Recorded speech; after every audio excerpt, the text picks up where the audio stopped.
Right, howdy you all, Considerable Bulk here, doing something very different. We love to do these, but it's something very different. We don't get to do them very often. It's Considerable Conversation 9! Yes, today, 10 years too early. Yeah, the chat, welcome homes in the chat to Iraklis, one of Team Considerable's absolute very, very finest, and to Whitney, one of our best respondents, and Hunter774, they're in the chat as well. And Harps, another one of Team Considerable's absolute very, very finest right there. Petulant Panda, one of Team Considerable's absolute very, very finest right there. So today, we're doing our top 10 favoritest fighting game characters of all time. This could not be a more passionate subject, close to Old Man Bulk's pacemaker, as it is. Now, who's going to be helping us decide what is the definitive top tenery of this massively emotive subject? Well, we've got a couple of people to help us out, and long-time panelist, friend of the channel, friend of Team Considerable, and co-founder themselves. Let's introduce our first plucky protagonist in the blue corner. It's Iraklis, age 56, clan, Team Considerable. Real name, as we know by now from his native Vietnam, is Luong Duong Nguyen. Most known for being #1 in competitive ranked Tinder. Blood type, a medical miracle, and is STD free. True facts. Much is known of LDN's adventures through Tinder and other low-commitment mobile apps. But what may come as a surprise to many is one of Nguyen's true passions, his exotic animal petting zoo. The Vietnamese swiping sensation found his skills were easily transferable, and he really liked touching strange animals. Opened in 1992, the Stroke Centre initially received many emergency hospital admissions on account of a mild issue in the advertising and labelling of the venture. The name was quickly changed to something less confusing, and for the next year or so, Furry Fondlers was operating with some, not many, complaints. A third alteration of the image came with the all-new Touching Animals Touching Kids, but this was soon dropped in favour of the current operational name, Oldie, which stands for All Life Deserves Intimacy. Luong Duong devoted much of his free time to scouring the globe for a variety of creatures for his petting pens, but his lack of specific knowledge in the field of zoology meant that competing species were often placed in close proximity to each other, much to the horror of the visiting and impressionable young children who would be witness to scenes of gory death while on school trips or on a family day out. Practices over the years have also put dangerous animals within a bare arm's reach of all who were invited to enter the enclosures. Although fatalities were surprisingly minimal considering the vast number of dangerous fauna, averaging only a few dozen in any given year, Luong Duong kept true to his dream and maintained the park at all cost. His most lethal acquisitions to date were a herd of the UK's most murderous animals. LDN had no idea how vicious cows could be, but he has up to this point remained completely unaffected, as too have his patrons, who love taking the bovine butchers around the paddock for rides.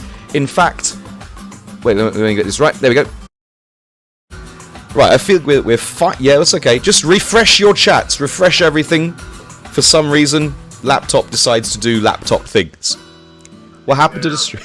Yeah, we're back on. We're going to struggle through. Yeah, I was having some stream issues there. It's back, baby. It's back. I haven't done anything apart from just look at my laptop in an inquisitive way, and it decided to just go to lunch. Anyway, true facts. An update now on Richard Berry's prison time lover, Barbara Mickelson. The former pro wrestler turned getaway driver was denied parole for the 11th time for poor conduct, and desperation, alas, set in. Plans were made and carried out over a number of years and involved the elaborate manufacture of life-sized replicas of the escapees, using, amongst other materials, leftover Yorkshire puddings from the prison canteen. Such was the success of the plan that Barbara and his fellow inmates were given a head start when prison personnel failed to detect any issues for 3 whole weeks. Barbara's first and only priority while on the run was to track down and become reunited with his Richard Berry, the man with whom he had made pie in the sky plans to settle down and live out the rest of their lives in peace. However, tracking down this special person would prove impossible for poor Barbara, and he spent nearly 2 years scouring the country for any sign of RP3 to no avail. Grifting their way from village to village, finding work wherever they could while constantly looking over their shoulder was a harrowing time for Barbara, but a world away from the conditions he left under Her Majesty's pleasure.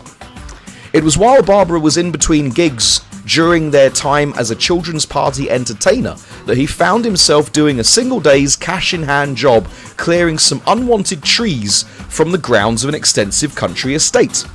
According to the one witness, Barbara managed to slip their entire former pro wrestler frame into the wrong end of a fully operating wood chipper. Apparently, such was the efficiency of the machine that no trace of Barbara was recoverable, and the tree surgeon, knowing fully about Barbara's desire to remain undetected, kept the whole issue to themselves. Little did Barbara know that the deforestation work was taking place at Harp House itself. The pair were on the grounds of the same property, a mere hectare away from each other, and Barbara didn't realise. Who knows what may have happened if Richard Berry was only aware of who was working his wood? Of course, no suspicions have been raised over the estate's owner, who definitely was nowhere near the area being worked and wasn't seen shoveling blood-soaked wood chips into bin liners late in the afternoon. All we know is that RP3's on-stream violence toward his scale model of Barbara has intensified in recent weeks, culminating in an apparently accidental decapitation of the tiny model Mickelson. There we go. It's Harperlarp, owner of the best profiles in the business. It's got to be said. This is true. Okay. All right. So let's head on over very quickly and meet our guests tonight. As I just changed the music here. Hold on just 1 second, gentlemen. There we go. Okay. And would you like to say hello, Harperlarp and Iraklis? Hello everyone, I know you can't see me. You can't see me. I can't see that. I did everything I could. I don't know, it's just a camera issue, I guess. Not important. Anyway. Because you haven't got a light pointed at your face. Yes, you need lights pointed at your face. I can't do it from here because my light won't reach. But yes, introducing Iraklis, your buddy and ours, and apparently many, many others too, on my top left. Would you please say hello? Or not? Iraklis? Yes, guys, everyone. Welcome, sister. Welcome, Panda. Welcome, Hunter774. Welcome, Mama Please. There we go. And we also have Harperlarp sitting. Happy to do this again, even under these circumstances. Yes, indeed. We also have Harperlarp and Babs Mickelson above me in their rightful place. Would you like to say hello, Harps? Hello, everyone. I couldn't believe how. If eyes were glazing over during that intro, I'm not gonna lie, because I was like, this is some deep lore. It's so deep, even I don't care about it anymore. It's so deep. I was still kind of just barely hanging in, and then it all came around, about 7 or 8 pages deep. It all came back round to being the world's most elaborate working their wood joke setter. And I was like, oh my god, I sat through all that, and it was building up to that. I have to respect it, so. I'm going to let you into a little secret. I'll let you into a little secret. Intros in the business. You do. I wrote Working His Wood, and the working the wood thing came late. I was just bashing through history, and then I wrote Working as Wood, and then after I wrote it, I thought, oh, that'll be funny. I'm gonna work up to that punchline. Yeah, that's right. Accidental, hilarious punchline is accidental. Moose the Second, welcome home. You've made it just in time. Let me just explain to our viewers very briefly what he is intentionally talking in puns. Yes, some people talk in tongues. I talk in puns. Yes, pun down at sundown. It is a machine. Right. What are we here for? It is not that one. Wrong slide, Bulk. Wrong slide. Where is it? We'll get there eventually. All right. Don't worry. Oh, look at that! Moose the Second subbed. What an actual legend! Thank you, Iraklis, for the gift sub right there. A legend of our time. I know what I'll do. I'll copy. Remember, which character are you going to do? We just have to pause and have to go back to this page here, just very briefly. Here. What are we here to talk about? As I said, it is our Considerable Conversation 9, our favoritist fighting game characters of all time. Now, how are we going to get to there? Let's go back to here. What we've done, I'm just going to turn this down a little bit. I hope you're enjoying the music in the background. I just don't want it to be too loud. Someone's mic was picking it up. I was able to hear it then. Okay, it's probably mine. I'm quite close to my speakers. Right. We look at our characters from all of the games we've played in our lives, and for some of us, that's a considerable length of time. And we've taken our favourite characters and then broken down what we love most about them, how they look, the noises they make, whether they grunt or whether they howl, whether they shriek at their enemies. The lore, it's so important to every character. What makes these plucky protagonists tick? Their moves. It's all well and good having a really cool looking character, but if they don't have any good moves, you're not going to love them. That's another reason why we love the characters we love. How they play in the game, the gameplay, super important. To us, the character you're playing is making you feel good while you do it. And the final total, the area of totality, their awesomosity. How awesome is that character, and why have they become an intrinsic part of our psyche forever? There we go. So that's what our crew have been deliberating on over the past God knows how long. Harps, would you like to explain to our ladies and gentlemen viewers if what the rules will be for today's engagement? Alright, so this is going to work the same way as when we did our top 25 favourite games of all time video streams and top 25 favourite films of all time streams. Me, Bulk, and Iraklis will each take a turn saying what our 10th favourite fighting game character is. So I'll say mine and say a piece, Bulk will do his, Iraklis will do his. And then we're going to open a poll in the chat. People have to vote in the chat, the poll in the chat, which character they think should win in the chat. And whichever character wins of those three that we've put forward, whichever one the chat votes for, that will be, boom, locked in at the number 10 slot. That's the 10th best character as decided by us, as decided by you. So that's basically how it goes. We'll just do a round, you guys vote, and then we'll do our 9th favourite character, we'll do a round, you guys vote. Impulse. I'm going to refresh our Discord because for some reason it's frozen you with the finger of anticipation, Harps. Not sure what's up with that. Oh, there we go. Oh, it sure has. There we go. It's back. Frozen me real It's good back. for some reason. All I needed to do was minimize it and bring it back up again. Easy. The moves is like throw a flashbang. And then just make it it's- freeze on the moment of flashbang. Done it again. There we go. All right. Okay. Okay. All right. I think we're in business now, or not. Wait, we'll see. I wonder why it's doing that now. This is interesting. Why does it keep pausing me? Is it pausing Iraklis too? I think It is. It's pausing you both. Too many video sources open, perhaps? Could you close some screens with videos on them? I need to just see my Okay, I'll just do this for now, because at the moment you're not paused. I thought my finger open. No, it's all good. It's all good. You don't have to worry. It's only going to be on my end. Have no fear. Mounty774, welcome home. Another one of Team Considerable's absolute very, very finest. All right. The Hunter saying, why no Panda? Because Panda didn't feel like it. That's right. Stop asking questions. Welcome, Mounty, son. How are you? Yeah, how are you, Mounty? Right, there we go. I think that's fixing things now. Just about. Right, so I do have to dive into my OBS, and then we might get some camera freezing, but it should sort itself out. Maybe if I get... Yes, me and Iraklis keep freezing. Yeah, it's Discord. Discord is freezing when it's on OBS. Pay attention, Iraklis. That's alright, there's a workaround. Alright, so it'll freeze momentarily, but we'll live with that for now, as we get on to...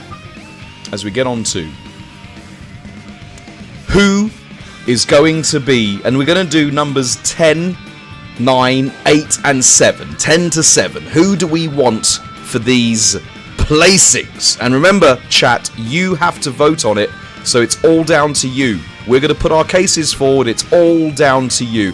How should we start this off? Harps, do you want to start? Me? Sure, why not? Let's go. Then let me get Have a start, shall we? Let's get on over to here. Got another screen. Alright, so who would you like, Harps?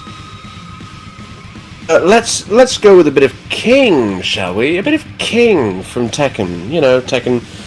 Not King in particular, not original OG King, not necessarily particularly just King from Tekken 3, but King in general in Tekken. Because he's pretty awesome. Back when I started playing Tekken, I started off using like Paul, and I used a bit of Lei in the demo. But once I found out there was this guy called King that did a load of throws, and I was like, oh, these throws look really good in this game. All fancy 3D movements and stuff. And I was like, this guy's got a lot of throws. He could do like a tombstone pile driver and stuff. So I started learning what he could do. My friend had a little magazine that told you all the moves and stuff, so I was like, alright, I'm learning King's strings, his 5-throw combos and all that business. And of course, I learned them and did them against the computer with great success. Then, years later, tried them in an online Tekken game and didn't work so well. Especially when Bulk started telling people that rolling Death Cradle was a 2-break, I lost a lot of interest in playing as King. But King is one. I've got a King as a Funko Pop. I'll always look back at King and go, you know what? He's one of the cool guys. King is awesome, and they've got some lore. They're doing it for the kids. They're doing it for the orphans. I've never really cared about his story, to be honest. I like the dynamic between when Tekken 3 came along. It was a second version of King, and the Armor King that trained him was, I think, the original King. That was pretty cool, but I didn't really care about it. It was like, yeah, I'm doing it for the orphans, and then they invented Craig Marduk to just be lame, annoying King, and he started taking over the story. He's like, I'm the one that killed Armor King, and King was like, I'll kill you. Wait, no, I'm a good guy. I do it for the kids. So I've not really ever cared about the story of King, but I mean, he can do a figure 4 leg lock. That's enough for me. King is a superbly cool and awesome character. I believe one of the greatest characters of all time, and they do so all wearing a mask. And is the tail really their tail? Because if it's just a dude in a mask, why does the tail keep moving? Is just a dude in a mask with a magic tail, but the real question is, how does he keep making those jaguar noises? Right. In terms of, can I intervene a bit? I think King is King still having his tail, or it was just King from Tekken 1 and 2. No, he's from Tekken 1. He's been in I think King and Nina and possibly Law and Paul have the greatest chances, shout-outs to be in every single Tekken, but they haven't because it's been like their kids and stuff. Was King always having a tail, or only in the first two? No, he's always had a tail. He's always had a tail. Yeah, it depends what costume you pick. In Tekken 2, if you press X or circle to select the costume, it gives him the blue silk shirt and the white slacks. He's got no tail there. But if you press square or triangle to select him, he's the bear top, full cat skin outfit going on with the tail. Classic. Yeah, King's been in it since day one. If we go looks and noises, looks got to give him like at least a 7 out of 10 on looks. Because some of his costumes are outrageous. He's always wearing the mask, as you say. You never see him without the mask. And in fact, the intro is him putting the mask, like grabbing the mask and putting the mask on from Tekken 1.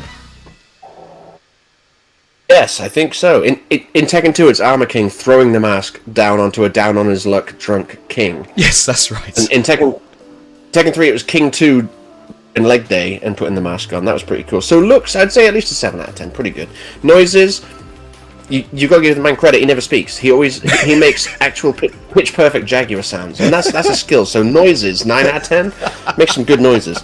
Lore, I mean, if we're going to rate his lore, I'd say 2 out of 10, because doing it for the kids isn't really that compelling, even if they give him an alcohol addiction. Even if those kids are orphans. Yeah, whatever, who cares? Moves, I mean, let's face it, it's got to be 10 out of 10. Yeah, his moveset outrageously good. The chain throws is a reason to be devoted to move lists, frankly. Yeah, exactly. And everything he does is just so badass. He's got like, oh look at me, I'm going to do the giant swing. There goes like 60% of your health off one throw because you didn't duck in time, fool. Like, he's crazy. He can modify moves. He's like, okay, I'm going to do a power bomb. Wait, turning it into a flapjack or whatever it's called. He's also got the figure 4 leg lock, as I mentioned. He's got multiple 5-throw combos. I remember thinking, when I was playing Tekken 3, I think I counted once, I was like, I can do 54 individual throws with King. Like, he's got a crazy amount of throws. He's got like so many while they're on the floor and everything, and he's only got more now in Tekken 7. Gameplay, I'd probably give a 7 out of 10, because it does rely a lot on throws, and with the later Tekken games that tried to make him more of a striker, more than he was before. So gameplay's pretty good. Awesomosity, I'd say probably 8 out of 10. I mean, everything I just said. Very solid. But like I say, I believe he deserves a place in a greatest fighting game characters of all time, frankly. Right, Iraklis. Should we move on to Iraklis? Are we happy with King? Are we happy with King there, young Harps?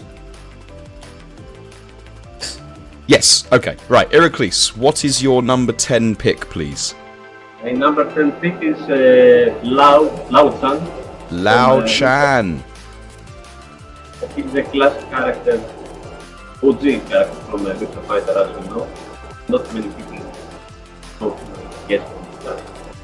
But he's the only character that I play. I'm going to ask you to just talk a bit louder, please, Iraklis. Louder? Okay. Yeah. I will try louder. Now, about Lao-Chan from Virtua Fighter. Okay. Not Kung Lao. He looks, well, he's Vietnamese, I guess. I guess he's Vietnamese. He has a ponytail usually, normally.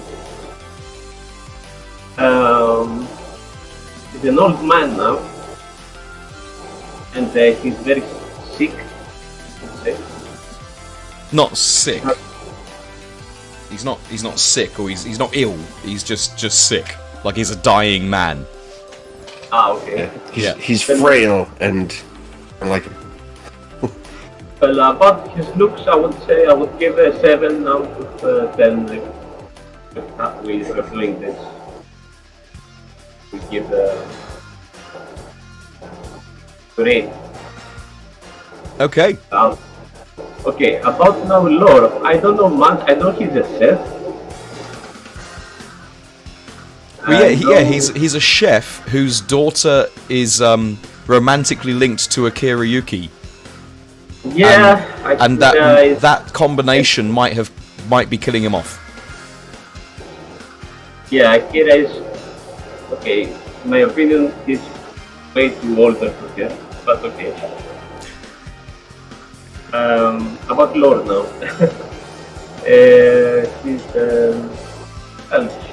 He's sick. He's dying. A dying man. He wants to see his daughter happy, married to someone, to a good guy.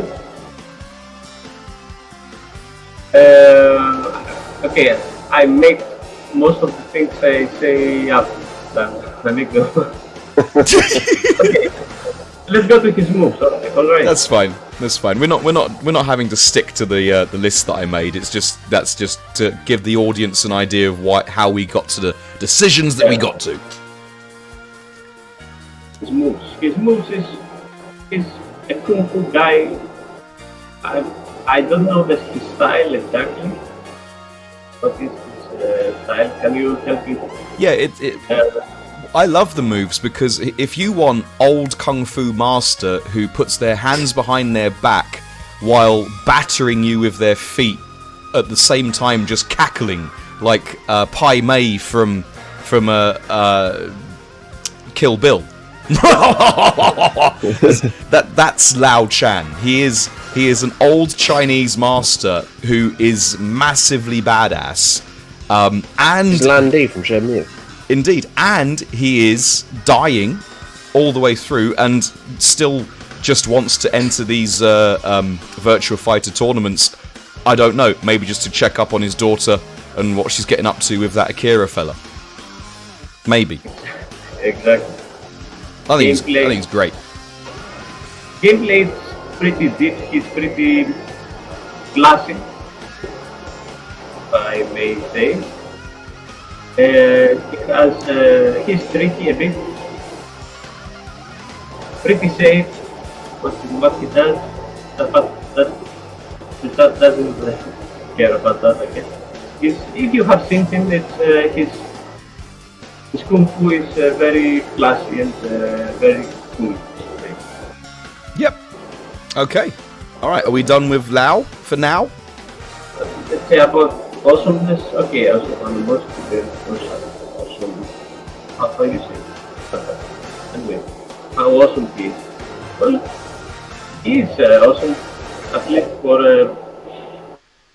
a Virtua Fighter character. He's awesome for a Virtua Fighter character. I feel like that pacemaker needs to be reset. I think Virtua Fighter usually has characters that normal looking kind of characters, not over the top, like I don't know, ogre or something like that, taken or Kuma. Okay. It's normal. He's an old dying man. Yes, and I think the audience should remember that when they are old. Yes, we should all remember that when we get old. We should be voting for Lao. Justice for You Lao. never see that kind of character type in fighting games. Again from Street Fighter. Will we see the likes of Gen again? Gen was cool. Gen was cool. All right. It was pretty cool. Should we move on to my 10th one? Should we do that? Yes. Okay. All right. All of my characters, their awesomosity comes from how they make me feel when I'm playing against other people. And I had so much fun with this girl, Katana, back in the day, battering my mates with jump fan combos into her fan lift. Assume this is Mortal Kombat 2. Yes, MK2. What did I say? You didn't say anything, you just said back in the day. Back in the day, yeah. So MK2 Katana. Loved it. And then, and I loved her because she just had, for me, the best combos in the game. I know you could get better combos with, like, Sub-Zero, like landing, jump kick into slide, and stuff, and then put the puddle out, which gives us the most hilarious sound effect in all of fighting game history. Exactly. So so I know that. However, Katana's combos were just swaggy. Even back then, when the game was designed for arcade, combos didn't, like a 5-hit combo was massively OP already. Like 3-hit, 2-hit, 3-hit, and 4-hit was your biggest combos, really. But Katana was my favourite character in that particular game, and I had so much fun with her. Back in the day, could you mean when the dinosaurs still lived? Yes, I battered a lot of dinosaurs back in the day. Alright. And then... Especially ants and pickle too. And then in MKX, when I came back to... I mean, I played MK3, yes, but in MKX, when I came back to it, Kitana was a character that I fell to as well, because she was super swaggy in that as well. Another swaggy execution character, if you will. So, for me, the awesomosity and all of that comes down to really how they play and how they make you feel when you're playing them. So, Kitana, my number 10 pick. Have at it, ladies and gentlemen. What do you say? I think, Harps, you're the man who does the poll, aren't you? Yes. I was just thinking, if we're going by which character is the most fun for us to use, my number 3 is my number 1. But we're not going by that. How do I do this? Set up a poll. Poll in the chat, everybody. So in the chat, look lively. Make sure you spend your votes. And right, here we go. Vote on your favourite.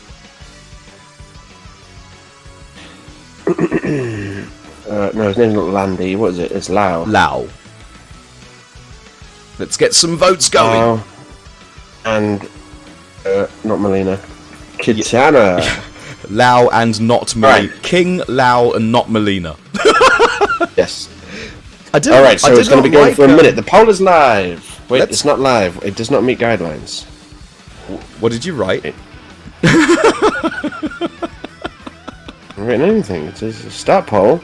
Okay. I have to do allow additional votes. 10 if I have to do that. And start poll. Content does not meet guidelines. King, Kitana. What could possibly... Okay. Who is number 10? Let's try that. Poll. Content does not meet guidelines. What did you write exactly? Okay. I wrote King, and then in parentheses Tekken, and then Lao in parentheses VF, and Kitana in parentheses MK. It didn't like one of those parentheses. One of those parentheses must be a shorthand for some sort of group that Twitch don't want on their platform. Okay. So anyway, use your eyes, look at the numbers, look at the chat, look at the poll, cast your vote, sit down and shut up. Right, I know who I'm going to vote for. Wait a minute. We're not supposed to vote, right? You can vote. You could vote. Everyone voted before. I didn't realise everyone was voting last time. I did not realise everyone voted last time. Previously on Considerable Conversations. That's a good OS, yeah. Time is almost up for the vote. Did you give It's pretty close. Did you give a 30-second voting window? Or a minute? It was a 60-second. 60 seconds, okay, alright. It was a whole minute. And it's a tie between King and Kitana. Let's put No one voted for Lao, not even Iraklis.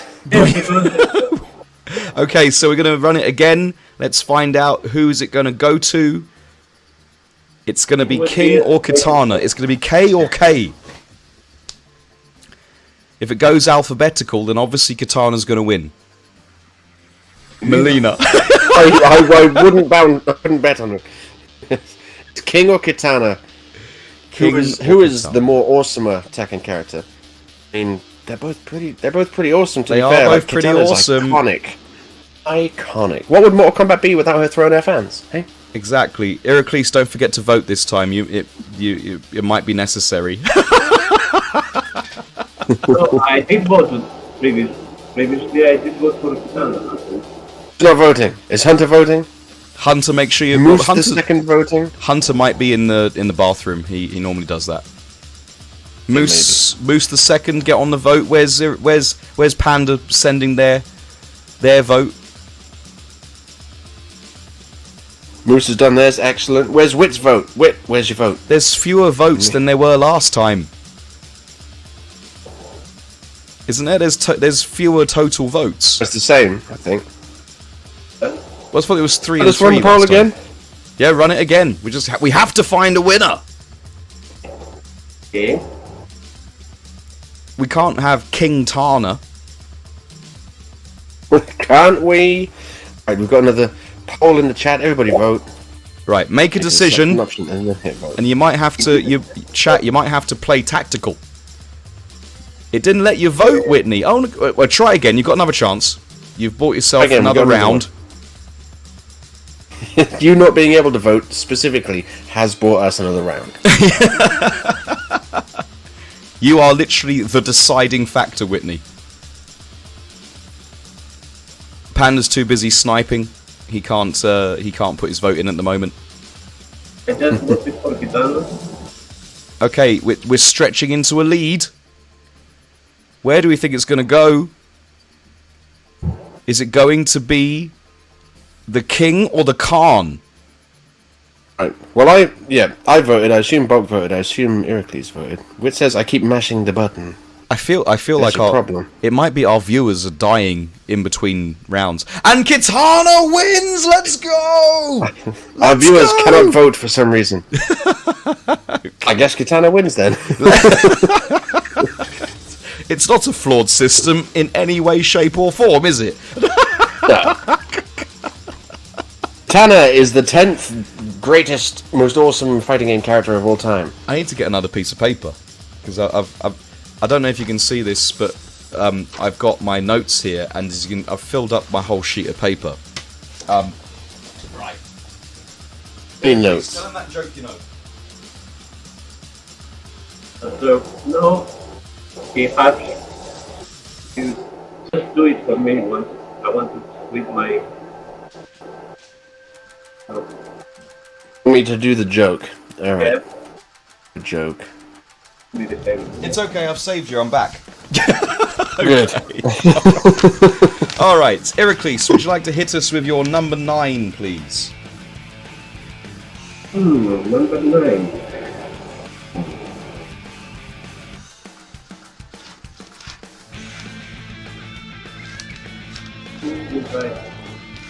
Okay, I will say this. Riptor, the dinosaur from Dino. The dinosaur from Killer Instinct. Yes. Actually, he's 2 years old. So it's C at least in the sequel, in the newest Killer Instinct. How old is he? I think 2 years old. 2 years old? They do a lot of damage for a 2-year-old, but then anyone who knows 2-year-olds know they do quite a lot of damage.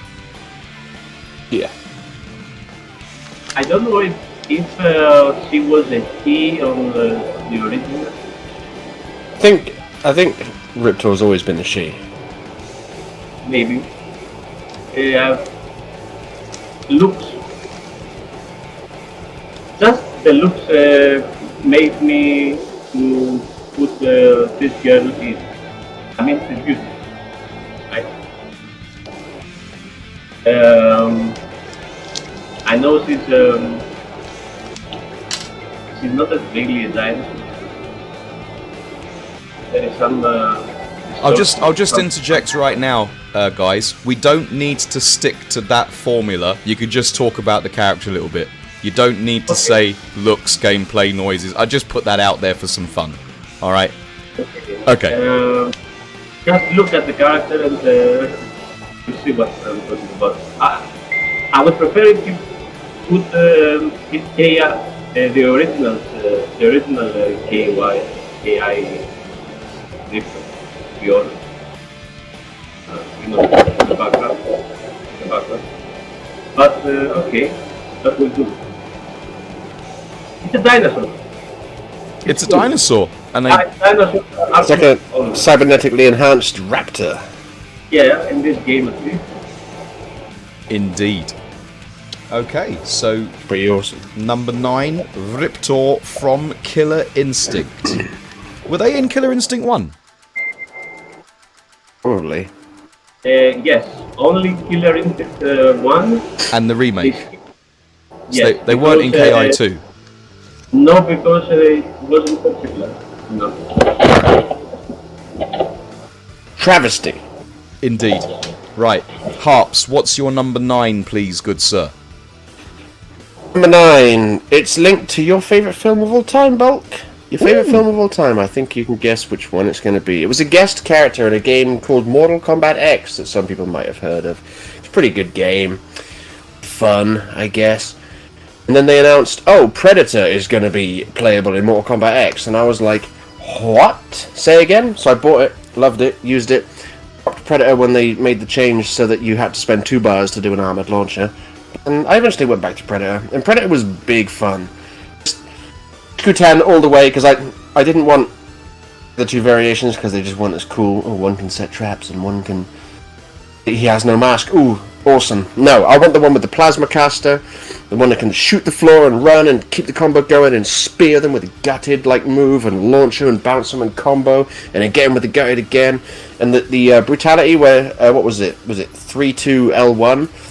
Yeah, just like rips kick, the head off. punch, and then the head, rips the head clean off. It's like, fweom. That's the noise it made, fweom. And it was just awesome. You just tear the head off people going, I'm Predator, bitch! Predator! It was so awesome. Couldn't believe they added it. They knocked it out of the park. All 3 variations were good, but specifically HQ10, because that was so much fun. And I can't believe they put Predator into a Mortal Kombat game and pulled it off. It was awesome. I absolutely respect it. HQ10 was one of the reasons I got back into gaming in the first place. Watching, I forget the player actually. It wasn't Crazy 88. That Crazy 88 player. It was a HQ10 player who just made it look just so outrageous. It was Destroyer. It was Destroyer.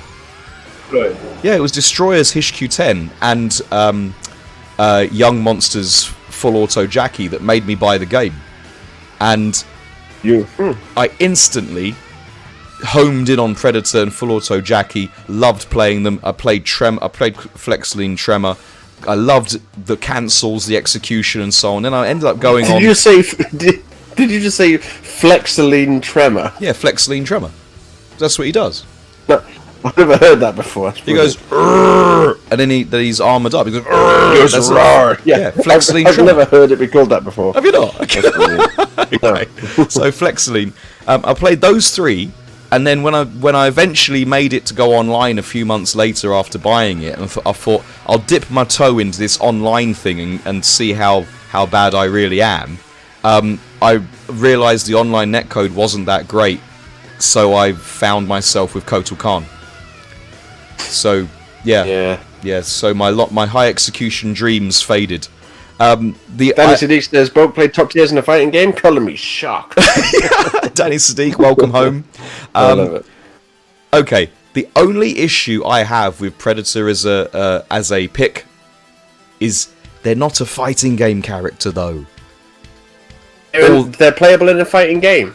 This is true, and I will say they were awesome to play with, as was Full Auto Jackie, all you Jackie haters out there. You can play as Predator in a fighting game. Yeah, they're a character in a fighting game. Yes. Yeah, the criteria wasn't characters who originated in fighting games. You didn't specify that.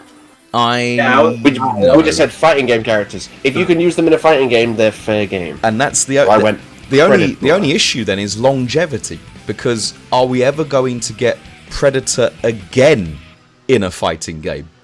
Because that's what makes it so special. One and done, nailed it first time. It's like it's like tears in the rain. They've disappeared forever. Okay. So yes, Predator. Right. I guess it's whose turn is it now? It's me. No. I think it is. Yeah, it's you. Oh, it's me. It's me. Yes, it's me. It's me. Right. So that's Predator. My number 9. Let me get on over to here. I'm just gonna do this, do that. See if there we go. That's fixed it a little bit. All right. My number 9, and remember, it's all about how they make you feel. How they make you feel. Mitsurugi-san from the Soul. Seishiro Mitsurugi. Seishiro Mitsurugi from the Soul Calibur franchise.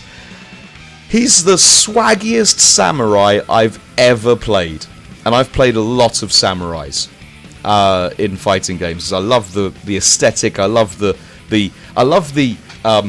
the ethos behind the samurais.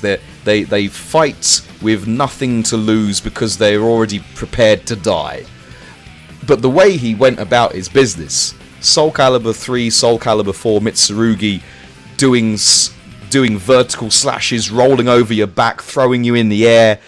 So I had so much fun with Mitsurugi, and he's the only character that I've played in Soul Calibur VI and have absolutely loved him, because he's almost as swaggy in Soul Calibur VI as he was in 3 and 4, which is he was my go-to in those particular ones. So Mitsurugi does what he wants. He does, yeah. He wanders around looking for the next challenge.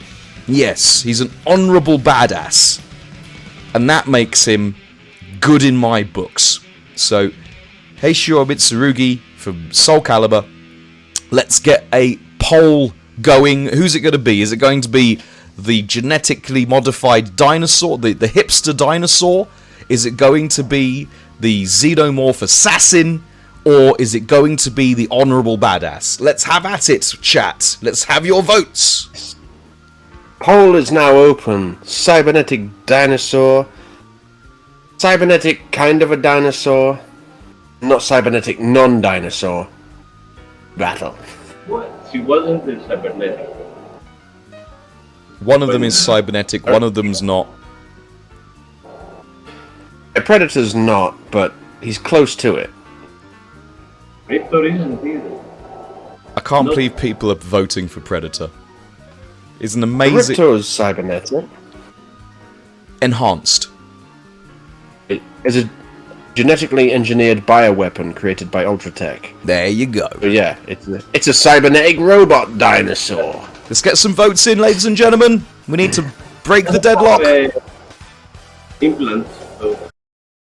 Decides that it is wired 1 second, and then I don't do anything, and it's not wired anymore. That's not good. It isn't. It's not ideal. Right. So that poll doesn't count. Alright. It's not even over yet, Snake. Right, yeah, that poll doesn't count. We're back, baby. Count. Alright. Number 9. Right. Thankfully, avid viewers to the channel will refresh the page because they know how unstable things can be. Right, here we go. Things can be unstable, alright. I should vote. I know who Panda's voting for, though. Treya!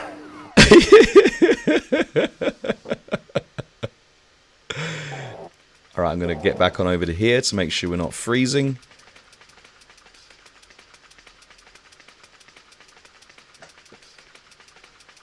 It's got nothing to do with my CPU usage. It's all down to just the cable going into my laptop. I haven't set it up in a way that is like... I need to like glue it in there or something. Panda says, I love dinosaurs and you advocated for the wrong variation. How dare you? Hishku 10 is prime predator. Everything else is just... We need another vote! Predator. We need another vote! Oh, God. No! Well, witness back, so she can vote again. She can vote again. Alright, okay. Alright, let's do this. Let's do this. Right, number 9. Predator. I think... Predator. Man, if only we advertised this days in advance. If only, right? If only. Right, here we go. It's Riptor versus Predator.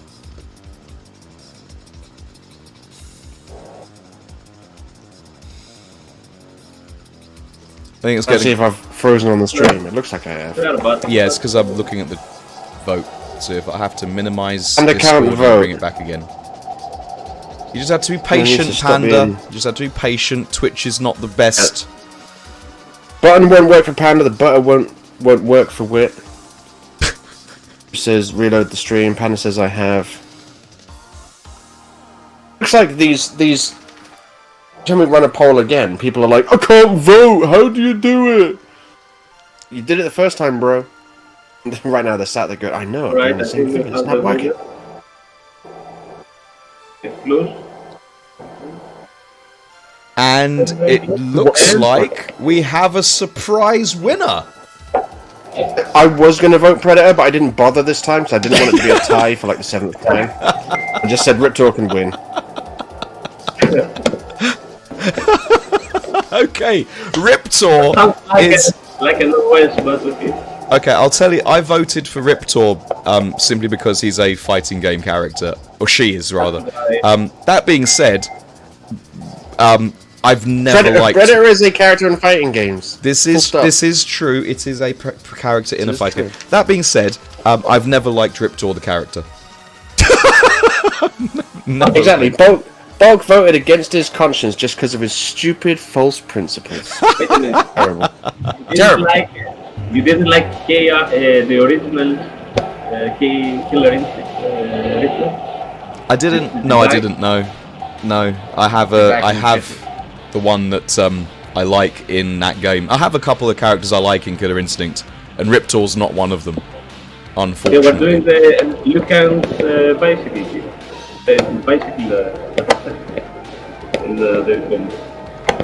Predator's more of a fighting game character than any Smash character. I agree with Panda right there. I absolutely agree with that. Right, minimizing Discord and then refresh. Oh, Harps has disappeared. There we go. I think he's beaten. Okay, well it's down to my number 8 then. As we get this one on. Hang on, let me just get rid of these. Boom. I think it's your turn. Well, I know the camera's not frozen because it's we can see Harps' chair and Babs Mikkelsen in all his glory. Right, my number 8 pick, and it's all about he's finding Smashbox to show me the game genre. Okay, my number 8 pick is a character who I've been using for most of my life in games that I've played with them in, and it's Ryu from Street Fighter. This guy, when I first saw... Imagine the impression that... Cetrion. Imagine the impression that the arcade cabinet would have on young Bulk.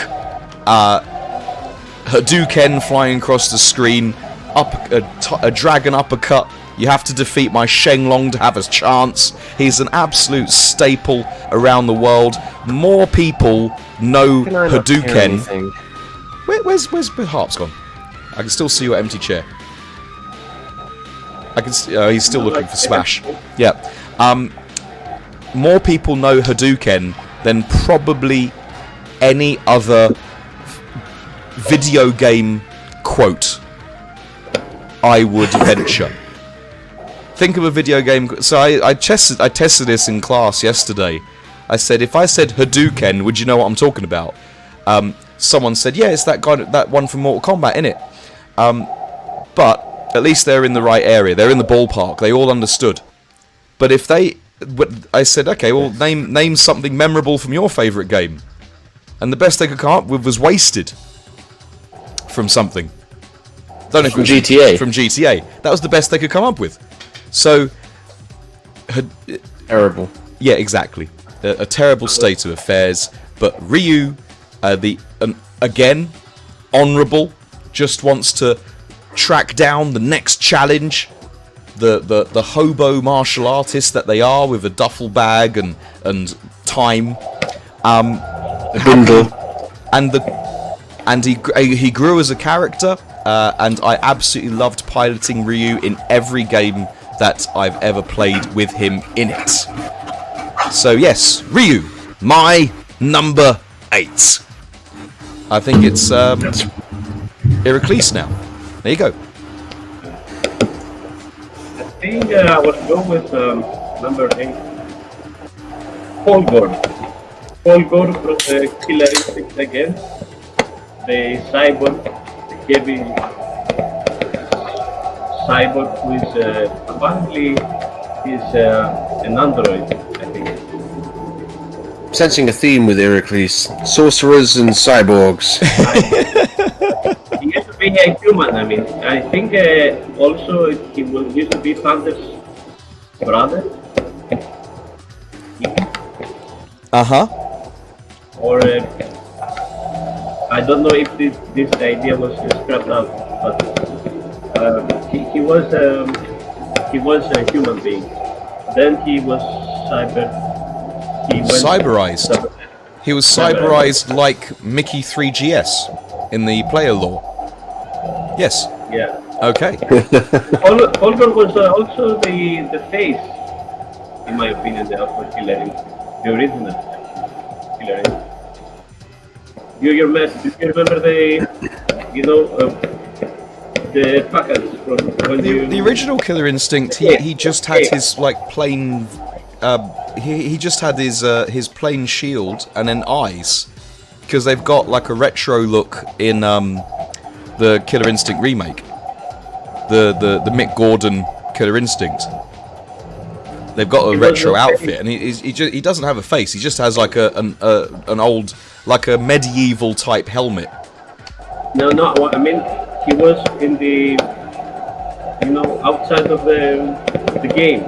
Oh, he was on the cabinet. Yes, he was on the arcade cab. Yes, Fulgore was. And in the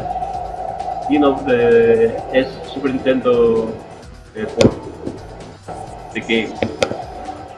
Fulgore's a good shout. He's great, and everyone remembers his killer move at the end. I would say I never really played much in the way of Killer Instinct. I played a little bit on the SNES back when I was younger, but I never had a SNES. Just played it at my friend's place, and it seemed fun, but I never played it seriously. But it always looked like something I would have enjoyed. But Killer Instinct, the remake was on Xbox. If it comes out on all formats, I would absolutely get the next Killer Instinct, because I probably would. It is a good game. Just very unique game. The only problem is that it can get a little bit bogged down in system mechanics, like combo breakers.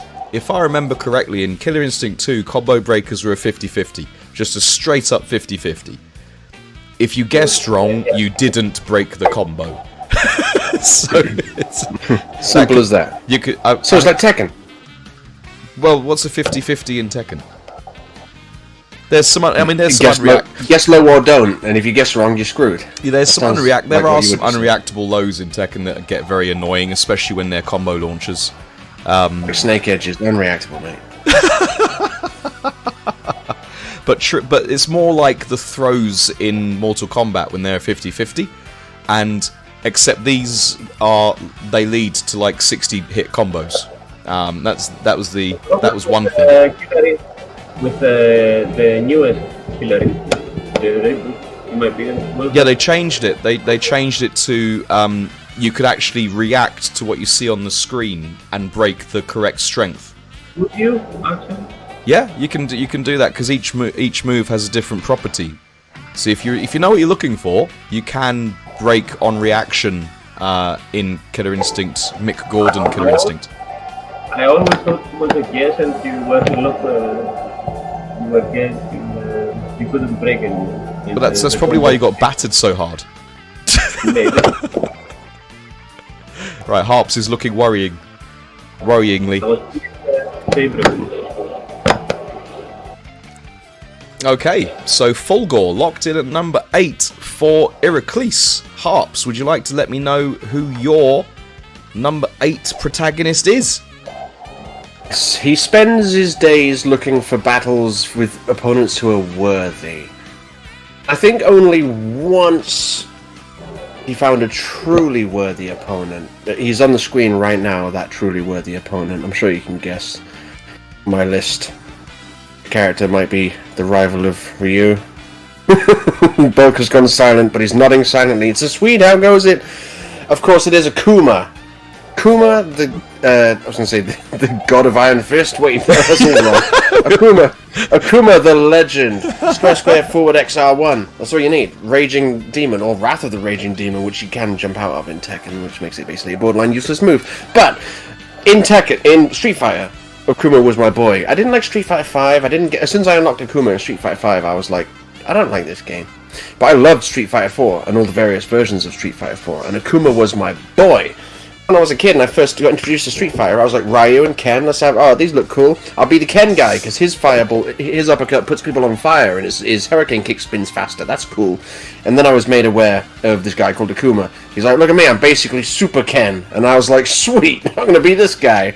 So he's usually my go-to for Street Fighter games. Akuma, the man who once split an island with one attack from his palm. He's that badass. Let's just gloss over the fact that the reason he split that island in half was because he was about to fight Ryu at his full strength and he was going to lose to Ryu, so he split the island in half and used it to flee like a Batman smoke bomb.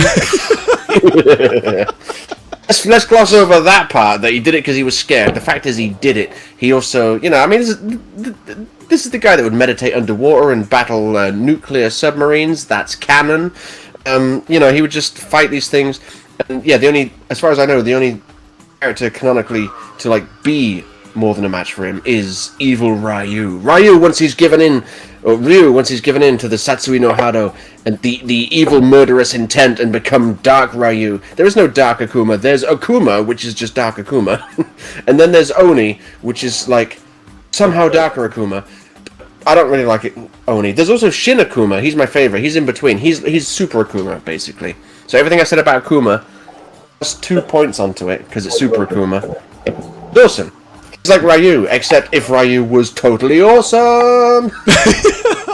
So, this might be a one-sided battle, because we have Fulgore, who has stumbled in upon an actual lore battle. So, should we see where these votes go? Because I love Akuma. They may or may not be a little bit further up my list. So, I would love to see Akuma not win this one. but I'll be happy if they win either way. And Fulgore, classic Killer Instinct poster android. Let's have it, ladies and gentlemen. Where's it going to be? Yes, the poll is live. I'm going to vote for that guy. He's basically that guy, but better. I can do an air fireball. And that was back when I used to play fighting games and used to play them like an absolute scrub. Because I'd be playing Street Fighter 4, and I'd be saying, okay, so you've got medium, light, and heavy attacks. Why would I ever use anything other than the heavy ones? And I was just like, I'm doing Shoryuken, it's going to be with heavy punch. I'm going to do Hurricane Kick, it's going to be with heavy kick. Almost nothing I ever did had light or medium in it. Pulling off a Raging Demon it can be a deathbed memory, depending on who you get them on. But spending those bars and just having air fireballs, having supercharged, half circle back red fireballs, and he's just such a great character. That being said, our voting public have gone for Ryu, the honourable badass, the only person. I think he's. Sorry, go ahead. I was just going to say, I think he's only won because people know Akuma is coming later in the list. They know how good Akuma is, and they want him higher up the list. That's why. Yes. Okay. All right. So let's put those away, and we're going to do our final pick for this section of the show. Who's it going to be? Harps. Who's your number 7? Number 7, Noob Saibot. This might be surprising to some people with how low it is in my list, but my lists have changed over the last few years, But back when I made the top 10 things I do / don't want to see in Mortal Kombat 11 video, I had Noob Saibot in there prominently, because I love Noob Saibot in MK9 and MK Trilogy, and I was like, I want to see some more Noob Saibot action. And MK11 came out, and Noob Saibot was in it, and I was like, yes! And I started using him, and I was like, huh? It wasn't really all that fun, and I used him for a bit. I got me God or whatever rank it was a couple of times with Noob Saibot, but then I dropped him. It just wasn't really all that fun. So as much as I still love Noob Saibot, he is definitely nowhere in my top 5 anymore. He used to be way up there. Now he's like, based on MK11, I'm like, I got what I wanted, and it's not really what I want. So I was like, Noob Saibot. He's pretty awesome, but he's got to stay way down in 7th place. I don't think anyone else here is going to vote for Noob Saibot. So if you're going to vote for Noob Saibot in the chat, this is probably going to be your only time. He's number 7. I'm gonna spoilers. He's not on my list. Okay, so Yeah. My number 7 pick is Noob Saibot. yes, Tobias Boone, but backwards. I hate the way in MK11 they always call him Bihan, which is they're dead naming him. That's his name when he was alive. He's no longer that person. Now he is Noob Saibot. It's like they're ashamed to have their voice actors say the words Noob Saibot. It's more like they're Wait a minute. Go ahead. But the Scorpion isn't Sons of Assassin. Like saying that this Scorpion is not... Again, I'm going to ask you just to talk a little bit louder, please, Iraklis, because I can't make out what you're saying. The Scorpion that we have in all the MK installments is Sons of Assassin, right? Right. Yes. Yes, apart from when he's Scorpion. Yeah, I mean, but he's Still Sons of handsome. Assassin in a way. In the same way, the Noob Saibot is still Big Hand. I mean, No, Bihan died. That's No. the point. So Disagree. Yeah, it's like exactly. them- Bihan, yeah. but Scorpion died too. Noob Saibot isn't the same character that Bihan was, because Bihan was Sub-Zero's brother, and he would have gladly said that. When they met after Bihan was killed and become Noob Saibot in Mortal Kombat 9, he says, "We share blood, we are not brothers." Like, he's not the same person he was when he was alive and uncorrupted by Quan Chi's Under service. Quan Chi's control, yes. Swedish, it's good to Again, see like, you as yeah. always. I never tire of seeing Swedish, actually. How is everything in IKEA land? As we go on to Iraklis with your number 7, please. Number 7 it would be Saberwolf, who was my main for the little amount of time I spent playing the newest Killer Instinct. Saberwolf is an OG character. Yes, that one.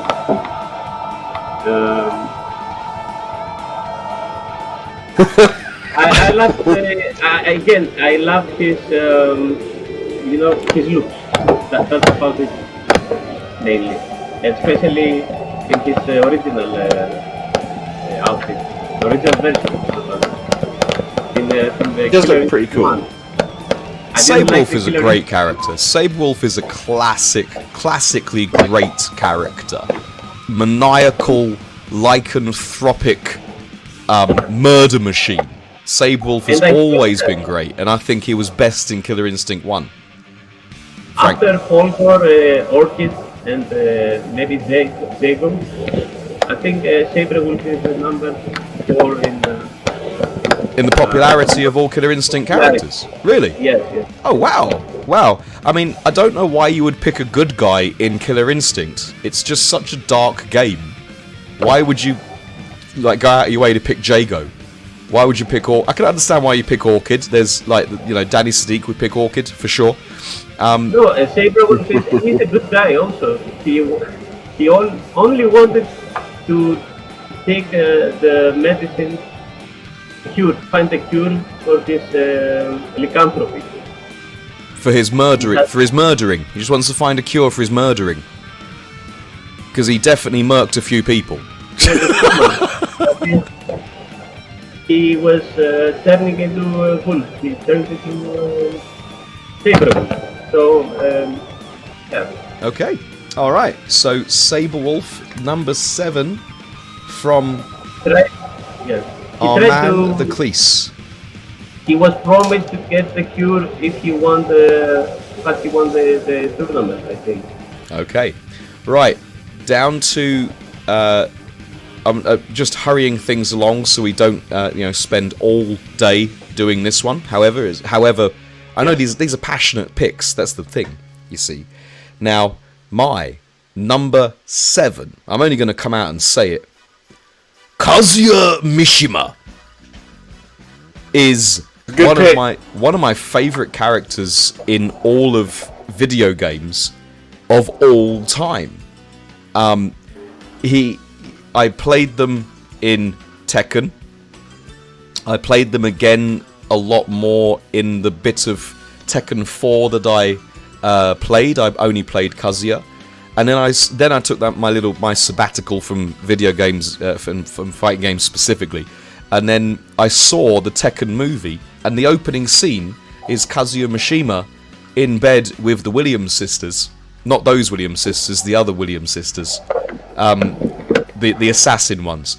And I thought, my mind's made up. The man's a badass. Let's go. Kazuya Mishima, the papa-tossing little runt of the family, father of Jin, romantic interest to Jun, father killer, no respect of his grandma. You know, he's just a great character, and the way he goes about his business, Doria, is just so iconic in the 3D realm. I just love him as a character. However, I don't play him in Tekken 7, just simply because I feel that he's just a kind of a two-trick pony. It's going to be high-low mix-up. So that's just the way it be. He doesn't do a lot anymore. He used to do more. I think Heihachi does a lot more nowadays. Okay, so there we go. That is my number 7. It's Kazuya Mishima. So, ladies and gentlemen, if you're going to vote for... These are 3 unique picks from 3 different franchises now. We've got Tekken, Mortal Kombat, and Saberwolf in each... and Saberwolf. I said Tekken, Mortal Kombat, and Killer Instinct. In all of these are truly iconic characters. Please put your votes in, and let's find out who it's going to be. Wait. The guy with the spiky hair. Oh, what? Well, you don't know what Noob's hair is like under that cowl. Sorry, it wouldn't let me. It wouldn't let me post the poll because the word noob was in it. I think the Saberwolf has more beautiful hair. Saberwolf's in with a shout. I think that they're all iconic characters. Let's face it. I love Kazuya's Tekken 4 ending. It was epic. It was the best ending I've ever seen. Like, I love me some Noob Saibot, but Mortal Kombat 11 is really maybe stream. Bloody stream. Bloody stream. I didn't even touch the laptop. I didn't even touch it. It looks like the stream's crashing again, gents. It looks fine on my screen. Yeah, just wait for it to catch up. Yeah. Alright, voted. Alright, there was a minor dip. The stream looks fine on my end. Stream's still fine? Okay, good. Yeah, I was expecting that, to be honest. Yeah, Sweet said the audio is muted. No, I can hear both. Alright, okay, and Noob Saibot wins, and somewhere Panda is going to have a fit because Kazuya got beat by Noob Saibot. I finally won one, Let's go. Alright. I would have been fine with Kazuya winning because he's pretty cool. Right, ladies and gentlemen, it's been epic so far. We're going to take a very short break and then come back to numbers 6, 5, and 4. Don't go anywhere. And get your friends in. We need more votes.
Okay, and we are back. As I'm just wondering why my audio's not running. Oh, it's running. Okay, there we go. And welcome back to, ladies and gentlemen, in the chat. Had some tech issues, however, thank you so much for persevering and being the legendary legends of legend what you are. So let's just get those out of the way as we introduce. Who do you like? Where are we? Here we go. We're going to go down to who do you want for 6, 5 and 4. We're going to do the middle order now of our top 10. The middle it may be, but close to our hearts they definitely are. Whose turn is it now? I think it's Harp's turn. Wait. Harps, No, I went first last time. Me. It's Iraklis, I think. Which one is yours, Iraklis? Okay, it will be okay. The chat will not know unless it was Danny in the chat or something. It's Idol, the final boss from the original Killer Instinct. He is a player from in the reboot. He wasn't part of the second game. He is a monstrous, like overlord, whatever this is. He looks, I think, he used to have in his original, appearance skin. He had 2 heads, like 2 separate heads, and he had his legs were like a minotaur. He was like a minotaur. A minotaur, yeah, minotaur, minotaur, yeah. Tomato. Yeah. And yes, I think people see him right now, and there is a photo of him. In the reboot, although they made him a bit different, like he had 1 head, but it was split. Something like that. I don't know. And Yeah, I think that's the one we're looking at. We are indeed. They made him very fat, like a cute belly. Yeah, we're looking at the redesign. Yeah. Yeah, I don't like that design, to be honest. It's not very flattering, but okay. I keep being frozen today. So I've just fixed it. I'm having to minimize Discord and then bring it back up again, and then that fixes the freeze. First time chat. Strontium Dog, welcome home. Good to see you. Tend to see you in other chats that I tend to commentate for. Rips Arena, in fact. It's good to see you there. I loving the Guile emote. Absolutely. We're doing our top 10 favoritist fighting game characters of all time, Strontium Dog. And I see Stav as well. Good to see you, Stav. Yeah, welcome guys. Welcome. Alright, so Idol. Iconic boss character from iconic franchise it is. It's my turn then, isn't it, after Iraklis? So Yes.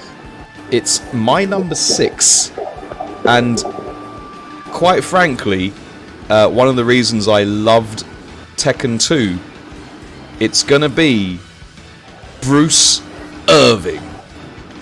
We'll never see their likes again. Old Bruce. You get replaced by Favouritest. A Tekken 2 True fact. character? Replaced by Brian, then replaced by Josie, and then replaced by Favouritest.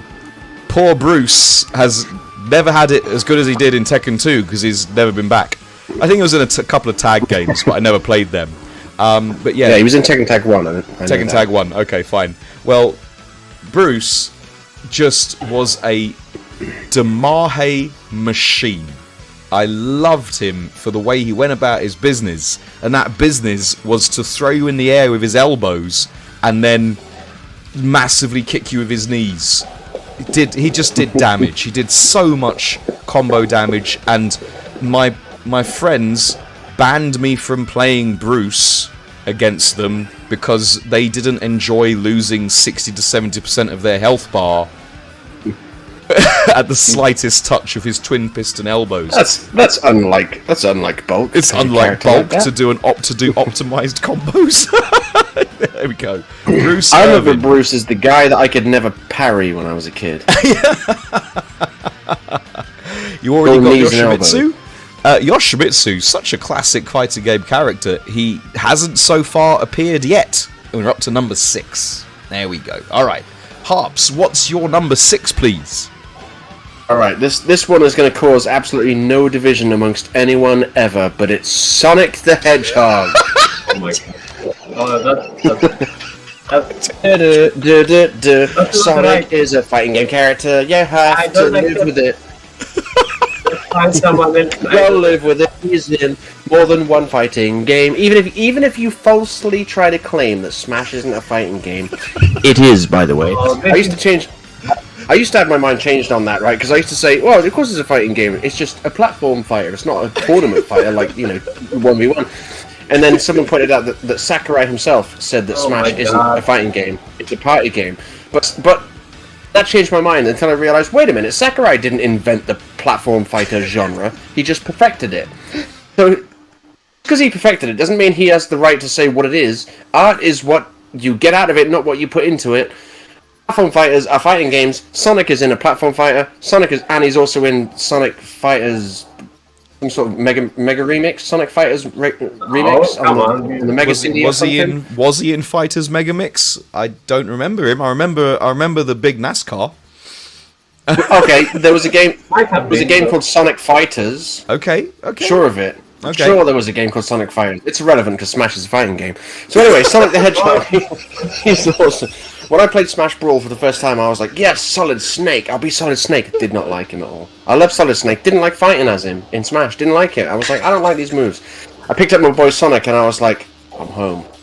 Hell with you, Marth. Some guy from some game I'd never heard of, who I used to use in Melee. To hell with you, and to hell with you, Fox. And Link, to hell with you guys. Sonic the Hedgehog is here. He's got his homing attack, but it's not as broken as it is in most Sonic games where you jump and then jump again and and he dashes straight there. No. With this homing attack, you have to press the B button and he sort of spins up for a couple of seconds and then he just homing attacks on the nearest person. So if you know where the block button is, you can defeat that move immediately. But the last time I played it with my friends, I don't want to say we're casuals at Smash, but I was using the block button and my friend said, stop cheating. I was like, oh, you think that's cheating? Okay then. No wonder you don't like fighting Sonic. Sonic's the best. He's just a great character.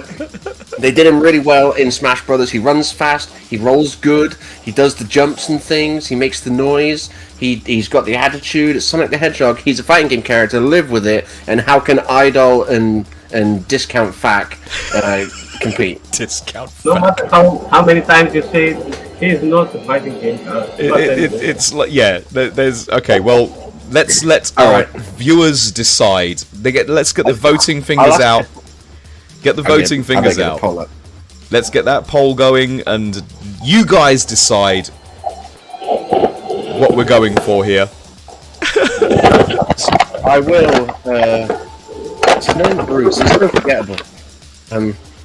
Oh no, you don't forget Bruce. There's no way you can forget Bruce. Iraklis is gone. He's too scared to face my pressing questions. I see. I was like, look, like you keep telling me he's not a fighting game character. Go on then. Find fighting game character and let me tell you how it's wrong. Oh, wait. So I was like, Sonic, when he does fight for the freedom of his little animals and the bots, he does do that. But he's in a game called Sonic Fighters, which is a literal fighting game with Sonic characters. Yeah, but it's like they had to create a fighting game just to put him in it. It's very doesn't close. change the fact that he's in a fighting game. Is he in a fighting game, Bulk? And he's not a guest. He's actually just a main character. Yeah, but which one's an the answer actual is yes to that question. Come on, chat. What's the actual fighting game character here? It looks like it's going to be a tie. It's like, Sonic Fighters isn't a fighting game because it's got Sonic in it. Like, Bulk, your logic is so transparent. Bulk. If you picked, just can't handle the fact that Sonic the Hedgehog is a fighting game character. Okay, we have a tie, so it's going to a tiebreaker vote. Let's go. Right. Let's go. What's going to be the tiebreaker? Is it going to be the Muay Thai Death Machine? The replaceable Muay Thai Death Machine, or is it going to be the ball of blue fur? The one with the crazy real film eyes. I was gonna put Sonic the Hedgehog, leader of the freedom fighters and all that stuff, but it wouldn't fit.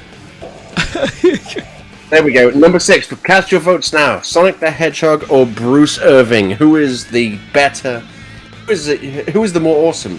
Who is? fighting game Come on, character? it's Discount. You've actually called him Discount Fac. I've called him the truth. All right. Only type the truth. He's like, I tell you what, Bruce is like. I love Bruce. He's what he was at one point my favourite fighting game character. But he's like Val Kilmer in that when Val Kilmer became Batman, he realised that the role is replaceable. That's the problem with Fac. Strontium says, I just don't think of Sonic throwing punches. Then play a fighting game with Sonic in it. I'll change your mind. Anyway, he doesn't have to throw punches. Because, I mean, do you think, like... What else is in Smash? Do you think Olimar throws punches? He throws Pikmin at people. See, if you said Knuckles, then they would definitely throw punches. How did we end up with a tie again? We need more votes. Throwing punches... Yes, we need more people voting. Let's do the poll again. Let's do the poll again. More votes, people. Throwing punches alone is not what makes someone a fighter. No, because it's also about elbows and knees. Hurtling your opponent through the air, doing your immense juggle de mahe. Bruce Irving. The poll is live. That poll is live. You got Bruce Irving.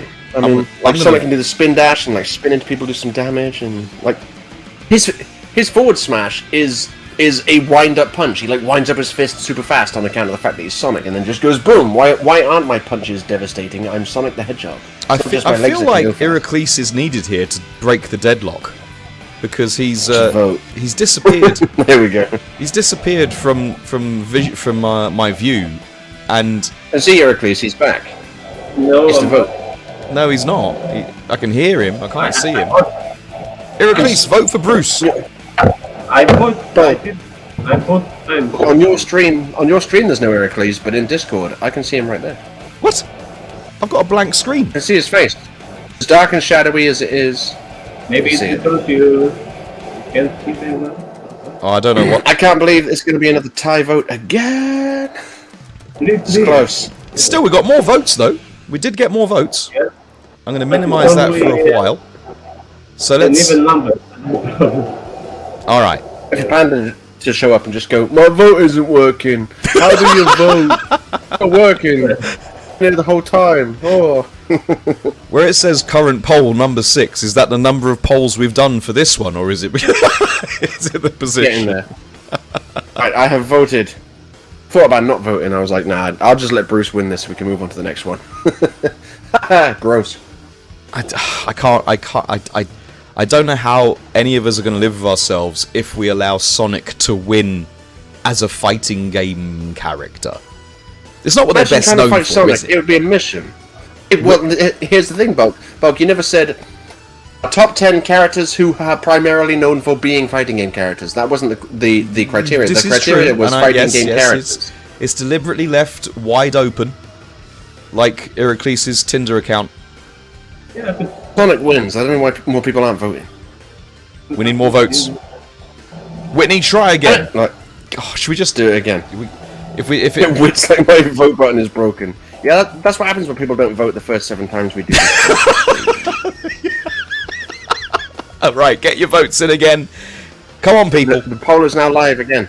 Come on. Yeah, I know you can do it. Don't tell me your vote button doesn't work. Don't give me that bullshit. I feel like this is like trying to decide Sunak or Truss. We've got Sonic versus Bruce. This is going to be more keenly contested and going to have more long-term effects, I believe. I got some votes in. I would even take that. It's uneven. I'll take it. End it early. People other than me and Iraklis need to vote as well, though, by the way. You guys can vote, just letting you know. In case you don't know, because... Whitney's vote button is broken because she's been smashing Bruce all that time. Not in that way, I'm just saying, you know. Bruce is going to win by default. Ooh! Oh! Oh! Is it going to be a win? Is it going to be a dub for your boy Bulk? Let's go! Elbows! Throw your elbows in the air like you just don't care. Bruce Irvin, your number 6 choice. There's a total of 3 votes there, so that's me, Bulk, and Iraklis. So everyone else here slacking. Whit reckons that they won't let her vote. I don't buy it, Whit. I don't buy it. I don't buy it so much. Twitch can sometimes be twitchy. Yes, okay. Twitch can be twitchy. Alright, so let's get rid of those. I think it's... I don't mind participating in one of these, or watching one of these. I'm going to vote every time, see how easy it is. I have voted every time, but then to be fair, you know, it is what it is. Right, so that's Bruce, you go away, and Idol, you go away. So we had Iraklis. Whose turn is it now? I went first in round 7, and I didn't go first in round 6. Hang on, wait. Last in round 6, so I must go second. 1, 2... Oh, it's me! It's me! Yeah, it's Bulk! Okay, now, there is a... If you look at my choices, I voted for Sonic if it makes you feel better, Harperlarp. Okay. I feel worse now, because I know the vote didn't work. If you look at my choices, I've had Kitana, Mitsurugi, Ryu as all honourable badasses. I had Kazuya Mishima, who is a dishonourable badass, Bruce Irvin, honourable badass, and now my 5th favoritist fighting game character of all time, Go Hinogami from Virtua Fighter 4 Evolution onwards. That guy that looks terminally ill. Okay. Yes, exactly. And he looks that way as a Yakuza punk because he spends all his time in the dark doing Yakuza things and training in his dojo. Doesn't get into the sun a lot. But Go Hinogami is a brutalizer. His moveset... The judo guy, that's right. The judo guy from Virtua Fighter 4 Evolution onwards. Which means he's been in like... His skin is like one piece, but a bit... He's very pale. He does have a bit of a... he does have a little bit of a melatonin issue.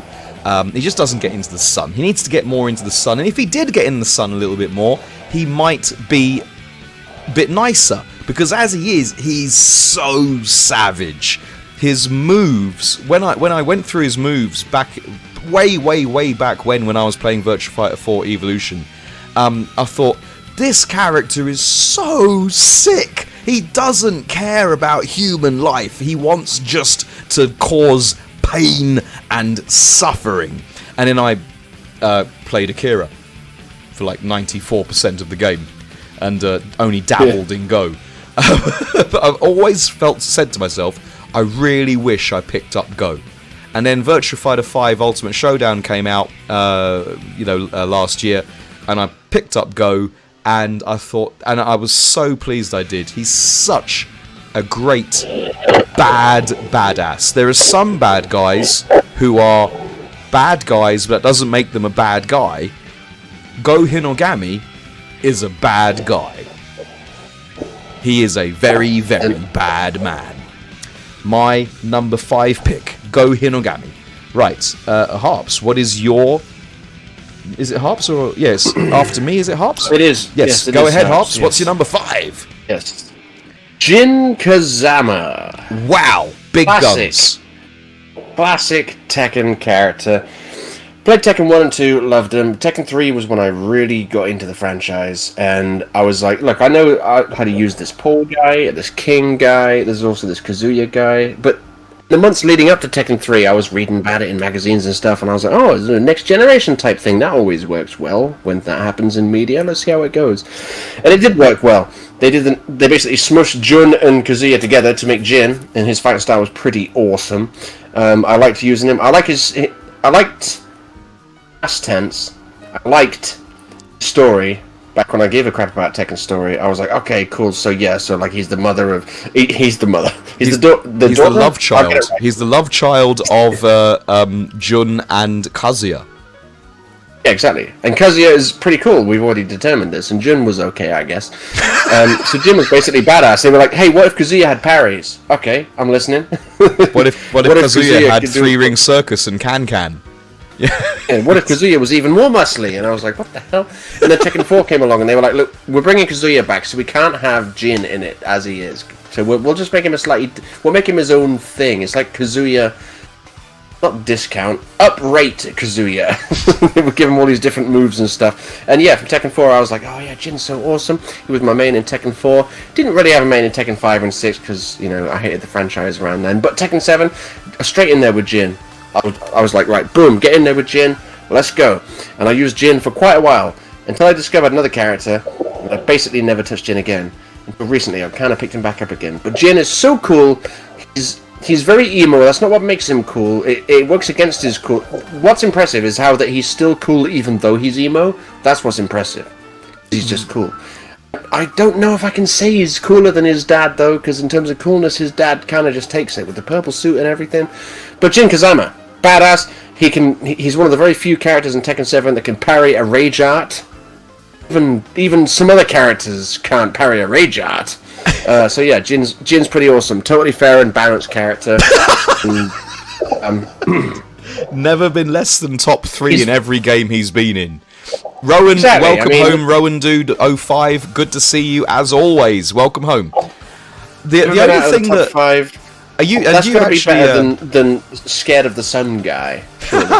You actually said it in that his emo works against him. I saw Jin from when he was introduced, like live in front of my eyeballs when I was playing Tekken 3, and it was his emo that put me off trying him at all. I just didn't like the fact. I thought he was just too emotionally trying hard, and I still believe that today. They kept the hood. He's got older, but he's not got any less emotional and, you know, all conflicted and whatever. He's kept the hood. His hood has just got dirtier and dustier as time has gone on, and I just never got on with him. And if it was a flat choice between Kazuya and Jin, it's Kazuya every day and twice on Sundays.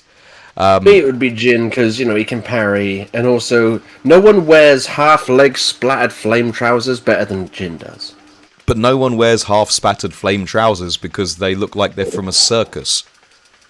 Jin makes it work. Jin makes it work, okay. And also, I mean, look, Jin is a better version of Kazuya, right? Got it, agreed. So, but Kazuya is a Smash character, so he's not even a fighting game character, so Jin is just better by default.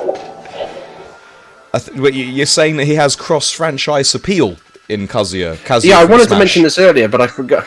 Panda was like, Smash isn't. No, he mentioned some character, and he was like, this character is more of a fighting game character than any character. No, he said Predator's more of a fighting game character than any character in Smash, and I'm like, bro, you know Terry Bogard, and Ryu and Ken and Steve and Kazuya. They're in Smash, right? Literal fighting game characters in a literal fighting game. Right, go ahead, Iraklis. What is your number 5? I've been thinking about it till this moment. You know. Bit louder, please. Yes, I will. I have been thinking about it since.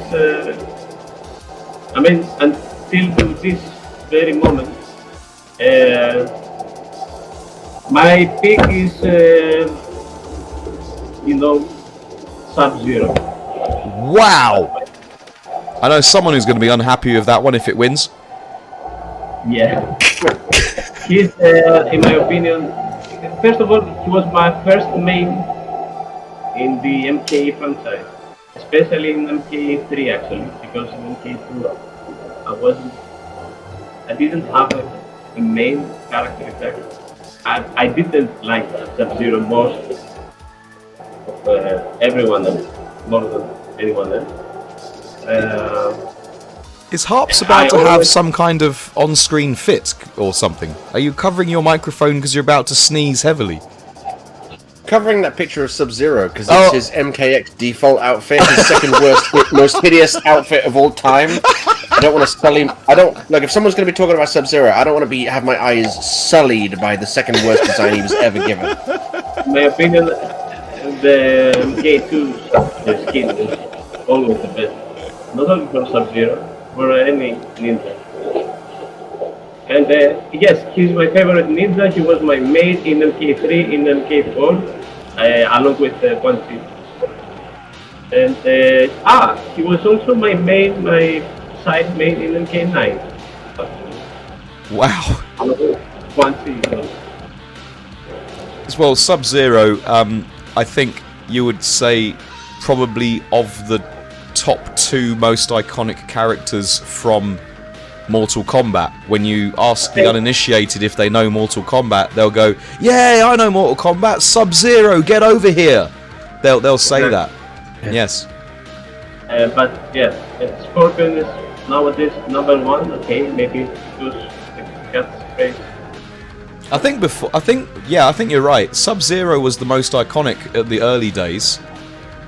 In like 1, 2, 3. And Ed Boon was like, Scorpion's the best. I'm putting him on all the box art. Exactly. And I'm making him kick all the ass in all the promotional material. Exactly. He also used to have his own game actually. I mean, Mortal Kombat Mythology was the first no-fighting game, MK game. He was the protagonist. Deception. I played a lot of Cobra in Deception. In whatever the game is I've got. Don't forget if it's Deception. But Cobra's not high tier, so why did you use him? Sorry. Cobra wasn't high tier in that game, was he? He was S tier. Cobra was S tier. I didn't know that. High Welcome back, Hunter. Welcome back, Hunter. All right. So this is controversial. We've got top gunning Jin against top draw Sub-Zero, and quite frankly, badassery of the most badass of badasses you could say in the whole of the Virtua Fighter franchise. Go, Hinogami. Yeah. Where's your vote going to go? I didn't put Go's full name in the poll because I don't remember his full name. Because why would you? It's Hinogami. Jin Kazama. It's Ghost Man. Oh, Stav is back with the sub right there. What an actual legend you are, Stav. Good job. Thank you for supporting. Take that in the chat. Thank you for supporting. Harps, guess what? My vote button's not working. All right, Wit. All right, calm down. I almost forgot to vote, and then I almost voted for the wrong one, because of those 3, there is a best one, and mine isn't the one that's the best. I almost voted for the best one. Right, come on, Go. Come on! Do you want evil badass, or do you want slightly tepid ninja? Come on, Jin. Who cares? Come on. Come on. Go on, organic. Okay. I like it. Go on, organic. Yes. Okay, Sub-Zero is the fan favourite pick for number 5, and I know that Harps is going to be a little bit disappointed with that. That's fine. Sub-Zero wins. Why would I not be fine with that? Yeah, it's like with Akuma. I mean, oh wait, Akuma didn't win. I hope Akuma wins later. That's because he's not Sub-Zero.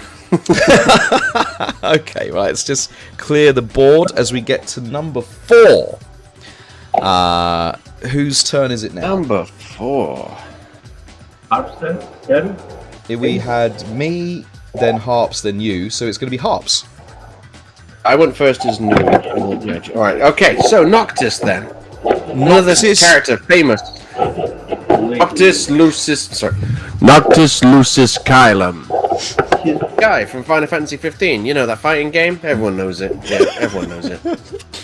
Yeah, so Noctis. Like I say, my main in Tekken was Jin. You know, I tried using a bit of King in Tekken 7, but it got kind of boring. It was just the same combo over and over again. And Paul, I loved Paul in previous games, just not really feeling him too much in this game. And then Jin, of course, feeling quite good with Jin, but not really playing all that too much with him. And then I thought, wait, Noctis is a guest character in Tekken, and I like Final Fantasy 15, shut up, it's awesome. So I thought, maybe I'll buy him. So I bought him, started using him, and I was like, this is awesome. It felt like a well-worn glove that you'd never worn before, but then you made you think to yourself, hang on, this is weird, I've never worn this before, but it is a perfect fit, like I've worn it all my life. Wow. That's what Noctis is, a glove. So there we go. I started using Noctis, absolutely high execution, low damage character, Noctis. Absolutely nothing in the way of good lows or decent 50-50s. He's great. I can do a parry with Noctis, and when Noctis parries, it's not just like a reversal like most characters in Tekken. It's an actual parry, like a guard impact from Soul Calibur. So you press back and R1, because I use shortcut to get over it, and he does the parry, and it sends him flying, does a little bit of damage, and then you have enough time to do Noctis's taunt, which is great, because you can just make him go, hell yeah! And he's actually saying easy, but in Japanese, because it's subtitled. But you can make, after every parry, I can go parry, hell yeah, and there's nothing they can do about it. They can't stop me from saying hell yeah. What does he say in Japanese hell then? Yeah is. Because if it... He says easy. Well, easy in Japanese is yasui. Well, when you're watching the subtitle, when you do his rage art, he says... I don't know what he says in Japanese during the rage art, but the subtitle says, and now, it's over! And then... as it resets back to neutral, he goes, hell yeah, and the subtitle at the bottom says, easy. Kore wa owari de. Now this is it. This is finished. And then he says hell yeah, which is Japanese for hell yeah. Be racist, Hulk. Okay. But anyway, he says hell yeah. I even have a hell yeah as my calling card now. I used to have the True King because he is the True King, but people thought you were a hell king yeah player. So much. I just start doing hell yeah. Well, I loved coming up against king players when I had the True King as my player card because I was like, joke's on you. You're king only in name. I am king by birthright. Hell yeah. Okay, so Noctis, Yeah. Lucius, Kylum, is that one of my age-old favorite fighting game characters. that age-old fighting game character, Noctis, Lucius, Kylum of Final Fantasy 15. Something which cannot have So any much fun. Something that can't be confused is Stav is back again, gifting a tier 1 sub to Eddie MXH. What a legend you are, Stav. You are Is legend. You deserve the massive manhood that you have. Right. Iraklis, would you like to tell us about your number 4? Yeah, my number 4 is going to be my main character in MK11, Mr. Standing 3. Action! So I love it when Iraklis does his Shang Tsung. Has begun! I love her. It Yeah, has begun. I love Iraklis' Shang Tsung impression because it's like Shang Tsung is leaving the room as he says it. He'll always be like, it's like, it has begun. It has begun. I like the way the picture of Noctis, of all the pictures of Noctis that exist online that you could have taken, you took the one that was hand drawn by a 15-year-old. Yes, I did. Not to disparage anyone who's a 15-year-old artist, I'm sure there are good ones. As I said that, I was like, that was weirdly attacking a 15-year-old artist. It doesn't look like official art is what I'm saying. That's what I meant to say. Yeah, Apologize, 15-year-old artists. the thing is, keep chasing your dreams. trying to find. Sorry, go ahead. First of all, his name. It rings very, very good in your ear. Shang Tsung. Shang Tsung. It's a good name. A good name, yes. And he was the original MK boss. And not to spoil, but it's an old game now. He basically is the main villain in MK11 as well. And he was his skin is awesome in MK11. It's Kari Tagawa from the best MK movie. He's a shapeshifter. That's one of the best things about him. He's a very Sorry, I can barely hear what you're saying. Did you say he slept with his sister? That's one of the coolest things about him. Oh, he's a safe sister. He's a shapeshifter. He's a what? That's what A safe sister. Shapeshifter. A shapeshifter. Shapeshifter. And he would, in the old games, he could transform. He could morph into anyone. Yes, he could. Yes, and it was the same costume. Shang Tsung was one of the characters I played in MK2, and he was the ultimate troll character because you would you would first morph into, you would soul steal and morph into the, you don't even need to steal them because it was just a command. It was a special move. You just had to know the command for the opposite character, and then you just needed to know how to play that other character. And he had the triple fireballs that could combo itself. I loved playing Shang Tsung. The ground sparks initiated from MK3 actually. The ground spark. It wasn't a ground spark. His standing projectile, his flame skulls. You could do back forward, or back forward, or back forward to get the triple skulls. Yes, exactly. He used to have them also in the MK1, but he wasn't playable normally. Ah, okay. Shang Tsung is a classic character, but are they as classic as the character I'm going to bring to the table? Let's find out. It's going to have to be very classic to be more classic than Shang Tsung. And Noctis Lucius Kylum. Alright, He's not my really classic. number 4 pick, gentlemen, and ladies in the chat, is Guile. The original... Yes.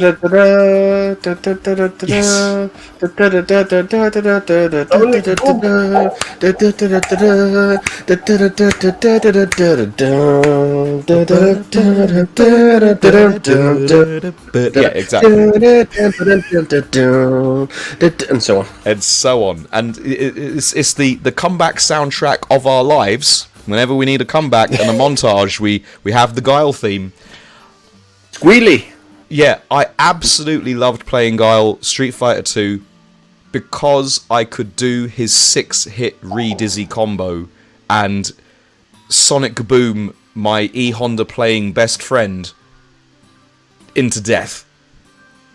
I like what Rowan says. Pretty classic, to be fair. It is pretty classic. I'll give him that. The original mad vertical hair, upside down kicking, whipping his arms through the air so fast he can break the speed of sound, flash kicking, army boot wearing, friend finding, Damahe dealing protagonist, Guile. I put so much time into Guile. I was in a time when we didn't have training mode, I was labbing Guile more than any other character, just making combos, setups, and things like that. I even wrote these things down in a little book that I had. And when I lent my copy of Street Fighter 2 to friends, I would give them the book, just so that they could experience the fun that I had. Yes, it is. It's just, hold on to this with your life. You have no idea how much this means to me. And they would try some of the stuff, I'm sure, and then end up picking Ryu. Who didn't? I played Ryu. Obviously, there was only 8 characters in the original game, and then eventually 12, and then 16. But Guile has a very special place in my heart, and the reason why I loved him so much, his animations looked like they hurt. When he and I don't just mean him walking around. That looks like he's got proper hip issues. But when he does his back, his I think they renamed it to suplex, but his backdrop and his air throw. What version were you playing? Arcade and then Super Nintendo, and then Mega Drive is the versions I played for Street Fighter 2, and then played the Amiga version and then a Mega Drive version of Super Street Fighter 2 Turbo. There we go. I had Turbo on both systems as well. I had Champion Edition.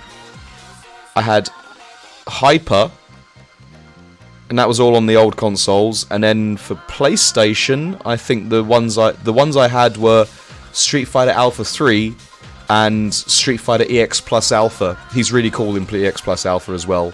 Both. Street Fighter Alpha 3 was the first Street Fighter game I ever actually owned. Really? Champion Edition was the one you had on the Mega Drive. Nice! Only ever had Street Fighter Alpha 3, Street Fighter 4. Mine was... Wow. Well, Street Fighter 5 as well. To be fair, if you're going to have any, and Alpha 3 would be one of them, then you're in a good spot. Alpha 3 is such a world. The music, the announcer, the graphics, everything is so cool in Alpha 3. Raging Demon. Have you ever Yeah, played I mean, you know, Strontium all Dog, about- have I played Rainbow Edition? There was a fish and chip shop around the corner from my mate Chris's house, and that had Rainbow Edition, and that was broke as anything, and I didn't want to play it ever again. I think I was all about Tekken and Mortal Kombat around those times. The Stab, you got to go. Okay, well, try. I hope everything's okay with you. I hope you get to put your vote in before you do go. We're going to do the vote soon. The stick didn't work on it, and I don't think half the buttons worked actually. If I'm honest, you know, when public arcade machines, you never know if anything's going to work, and this one was battered to buggery. Let me tell you. So yeah. Anyway, Guile. It was his backbreaker, the anti-air throw, the mid-air throw, backbreaker, especially when on a KO, because it slows the screen down, and it just looked like it hurt so much, and that's why I love Guile. His animations were just awesome. All right, so let's get the votes in. Who's it going to be? Guile, All is active. Noctis Lucius Kylum, or Shang the Sung? It has begun! Has the poll. I wouldn't really have any qualms if Noctis didn't get I know he's not going to show up in any of the future lists, and I also know that in terms of fighting game characters and how awesome they are, he doesn't belong on the same tier as Shang Tsung or Guile, so I'm okay if either of those beat him. We still got more votes in for Noctis. You people. Come on, people! It's because Noctis is the best. But... Come on. We need to get some votes in. Alright. Sense is prevailing. I can't believe Stav voted for Noctis. Did he? To be more favourite than Guile and Shang Tsung.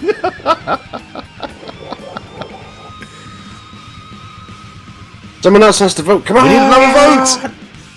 It's gonna be a tie-break situation. Poor Shang Tsung. The vote has begun, but he was a late starter. Too busy shifting his shape. Let's get a rerun on this bad boy. We have enough votes. The poll is active again. Let's go. We have enough votes to make this count, people. So vote with your heart. Vote with your hair. Well, who's got the most iconic hair out of Noctis and Guile? That's what we have to say. I mean, it's Guile. It's Flat just top. as simple as that. Yeah. Which says hot take Sephiroth and Smath strictly because of the stir he caused. Yeah, I'll beat Sephiroth any day of the week, mate. No problem. Sephiroth is a... Okay, we've got a lead. But are we got to get more votes in? And is Iraklis ever going to fix what's banging in the background? I think his microphone's on a table, and every time he touches anything that touches the table, it makes that noise. Why can't you... Wonder why Whitney can't vote twice. I can't vote, by the way. And we have a winner, and it is Guile. There we go. Really? Yeah,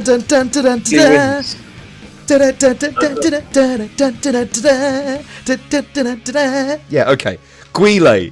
Okay with him beating Noctis. I'm not gonna lie, a lot of my friends called him Guile, including myself. And it was my mate who called him Guile because he was the one that read more books than us, and he understood the word. He's like, I know what Guile means. I know what Guile actually means. Yeah. Okay, and that brings us down from 6 to 4. Next is going to be the top 3. But before we get into the top 3, let me just eliminate these.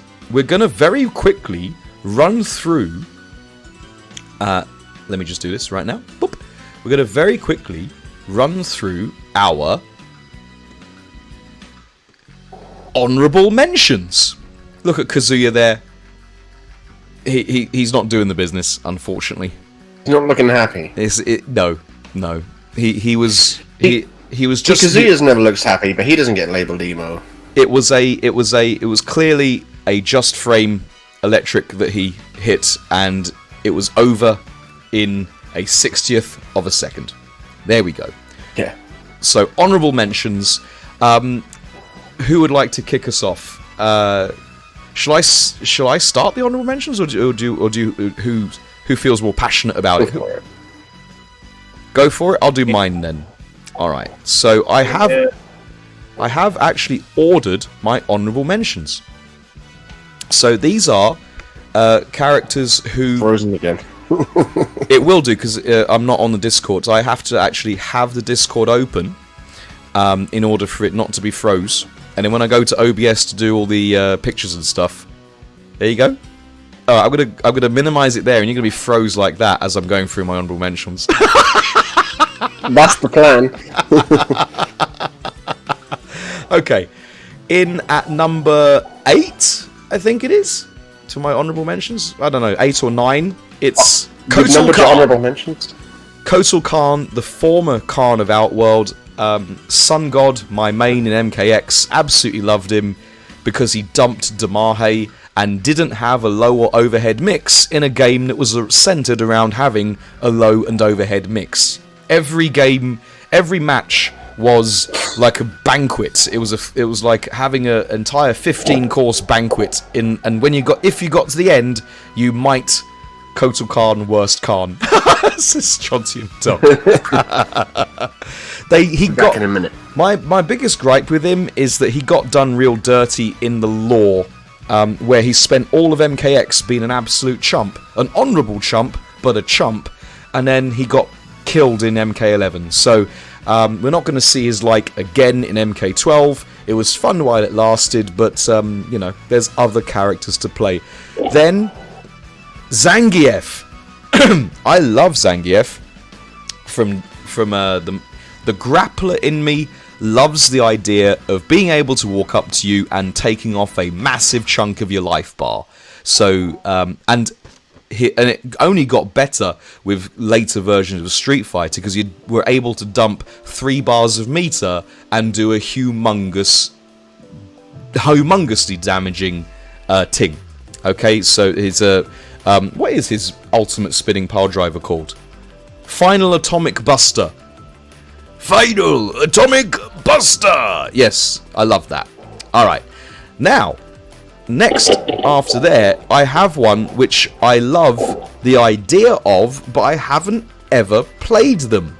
And this is a strange notion, but I've never played this character. I'm going to, after tomorrow, and I've done that, got the tournament out of the way, I'm going to start learning this character because I love their lore so much. It's Soul Bad Guy. And this time... That bad guy. This time, he is a bad guy, but he's not a bad guy. He's the main protag. He is a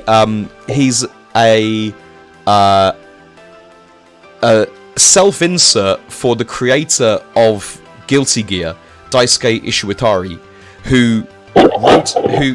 Daisuke Ishiwatari created the whole game. He did all the lore, he did all the graphics, he did all of the programming for it, he did the music, he did the voice for Soul.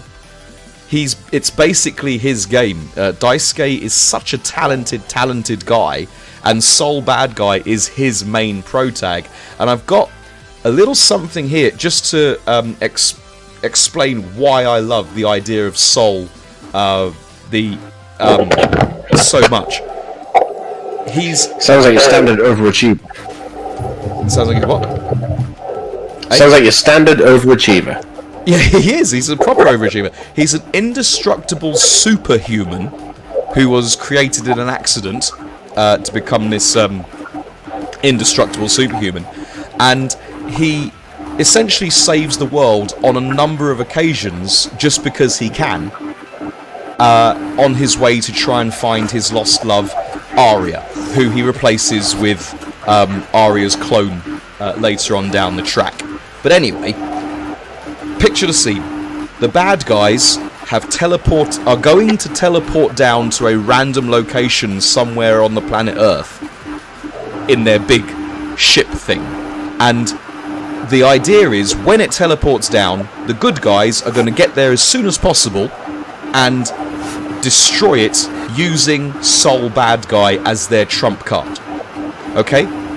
This video that I'm going to show you is how Soul Bad Guy gets into battle when they find out when the thing is going, when the bad guys appear. Okay, so this... I thought that was the story, not the preamble to the story. That's the preamble to the story. This is how Soul Bad Guy chooses to get there as fast as possible. As I play this clip.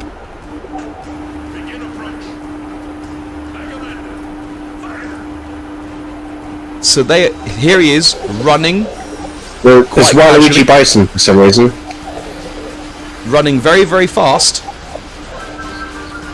And leaps onto the largest cruise missile that the human race has ever built. He gets a piggyback ride on the largest cruise missile ever created to go and fight the bad guys. That's how he gets there. Only one ant. Yo, how's it going? Good to see you again. It's always a pleasure, never a chore with that man around. So yes, that's pretty cool in the world of anime, I guess. I mean, in the world of anime, that's probably pretty standard. In the world of anime, it couldn't get more anime, quite frankly. And if I'd played Guilty Gear games, Soul Bad Guy would most likely be one of my characters for show. Right, after Soul, we have Chief Thunder from Killer Instinct. I loved his combos because he just went mental with his mohawk, and he had axes. Feathers, axes, and all of that stuff. I like the aesthetic. Maybe some of you can tell. Played Nightwolf in MK3, you know, those sorts of things. But yeah, he used to go mental, throwing fireballs in his ultra combo, because he had an uppercut with his mohawk, and it was really cool. So I loved him in that game. He would be the only character I would probably play. Another honourable mention after that is King. These are all in order as well, these honourable mentions. King, loved him. The multi-throws were my thing. I was playing arcade stick in the sixth form common room of our school on my PlayStation, and I really enjoyed pressing the buttons in the right sequence and killing my my classmates in between lessons. After that, M. Bison. Bison? Yeah, Bison. For me, when I discovered Bison, it was possibly one of the greatest days of my life. A man who could jump across the screen better than anybody else with a heavy kick and dizzy you within a fraction of a second. But for him, it was only a Tuesday. There we go. Now, getting a little bit more obscure, my fourth... hey, Joe! Good to see you again. Joe Thibodeau in the chat, good to see you again. My fourth most important honourable mention. So this was in and out of my top 10, but I decided to take him out and replace him with someone different, is Gouda, who I found in Street Fighter EX Plus Alpha. He's a maniacal, psychotic, half-demon, half-human thing who fights as you would expect a samurai to fight, except at any point in time, he can pull swords and spikes out of his body from anywhere he wants. So he's mental. He's got a classically raspy, evil voice and spins around like a whirlwind of death. Did love Gouda, and we heard his music earlier on the stream. Third favourite honourable mention, Heihachi Mishima, the granddaddy of badassery and hair. When eventually I do go bald, I would like to be able to fashion myself some Heihachi hair.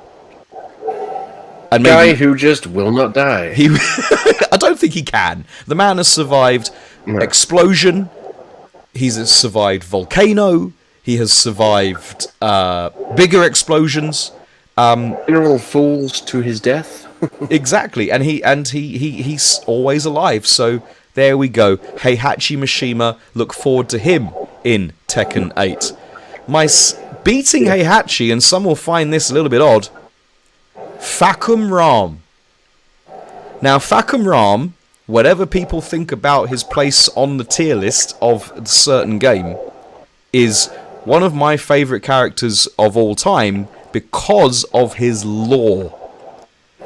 People don't know his know nothing about that character. Exactly. He's got weird lightning strike marks on his body. That's about it. And they don't care they about deliver his him to lore. battle in a crate or something. Why is he such a badass? Is because when he was Muay Thai champion, opium dealers in Thailand kidnapped his wife and then baby daughter and said, if you don't fight for us, we will kill them.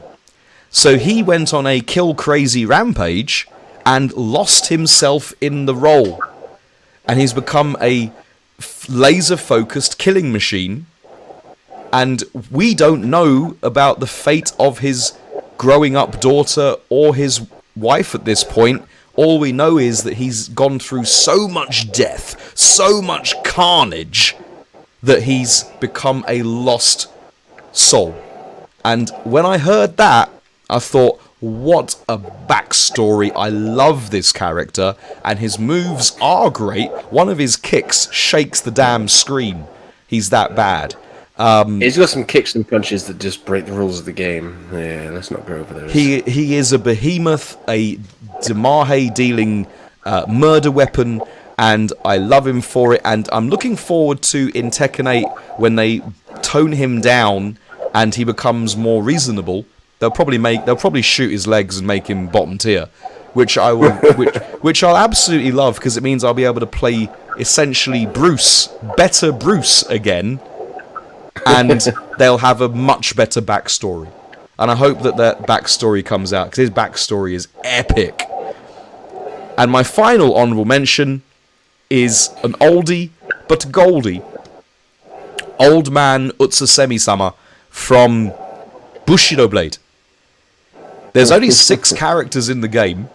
He's the old man of the bunch. He's like the master of the school of Kage, and his favorite weapons were katana and nodachi, big heavy sword, and he had some moves that you could only do with Utsasemi, which were great. They would take a big old wind up, because he is very old, like a 2-second wind up, but if you got hit by it, it was just instant death. You couldn't block it, you couldn't parry it off, you will die.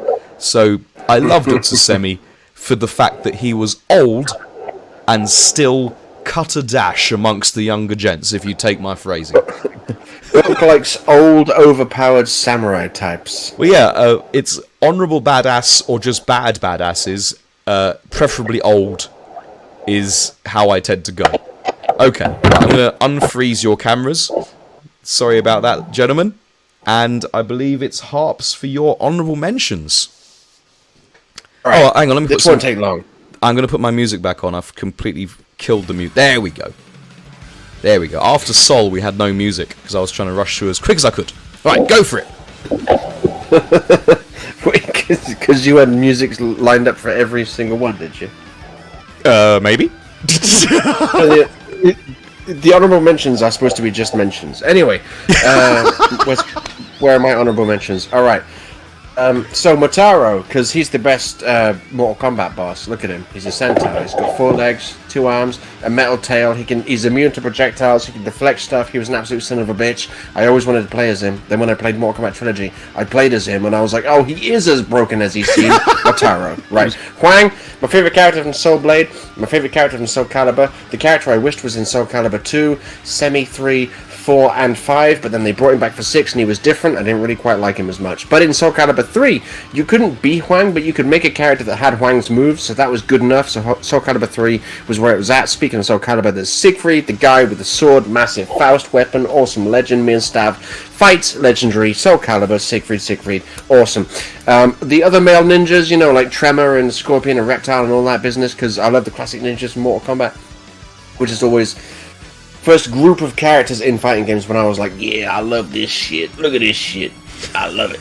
So, those characters. Then there was Ivy, going back to Soul Calibur, Ivy Valentine. She, for 2 very big reasons, she is definitely an honourable mention. Was it her voice and her personality? She's got a very distinctive voice. Yeah. Yes. Her weapon and the way she wielded her weapon. She can wield weapons, for sure. She is a wielder of weapons. was going to say something else, but I thought... so anyway, Ivy Valentine is there. Ken and Tetsujin from Tekken Tag Tournament 1. I'm not going to say anything about Ken Masters. What is there to say about Ken? I've said enough, haven't I? By saying Ken? You know how I feel about Akuma? Tone it down, there's Ken. Right. I do have to ask you, why Tetsujin? I'll tell you why Tetsujin. I was literally in the process of doing so. Tekken 3, I liked Mokujin, because I used to play against the computer a lot, and I used to get quite good against the computer. I'd be like, alright, yeah, I'll be Paul, I'll be Jin, whatever. Okay, I'm doing survival mode. I'll be Mokujin just to stop me from getting bored. So it's a different character every fight, and I'd be a different character. And then Tekken Tag Tournament came along. I was like, is my boy Mokujin here? He is here. But wait, it's Mokujin Plus. You can have shiny chrome metal Mokujin. Just like Mokujin, except shiny chrome and metal, which makes him better. More appealing to the eye, and he looks cooler. And his name is Tetsujin, which is better than Mokujin. So, Tetsujin, boom. The highest record I ever got in survival mode on Tekken Tag Tournament 1 was with Paul and Tetsujin. I was like, Paul and Jin, okay. Paul and Kazuya, okay. King and Paul, I tried all these various combinations, but I started to get quite good where instead of ending my survival rounds at like 30 or 40 fights, I was ending them at like 80 fights, and I was like, okay, I'm getting... This survival mode thing is taking a while. Oh, I'll be Paul, because he's my best character. I'll be Paul, and I'll pair him with Tetsujin, purely so that I don't get bored by playing the same two characters for like 100 fights in a row. And I'll be Tetsujin, because I know the basics for all the characters in Tekken Tag Tournament 1. I know the basics. I'll just be Tetsujin purely to stop stuff from getting boring, and it didn't. And I got 349. That is incredible. Well, it's like, yeah, there was a huge... Like, if you looked at the leaderboards, I've got a picture of it somewhere. It's like 130, 140 wins, 349. It was like a huge jump. That was that night. I mentioned it not long ago.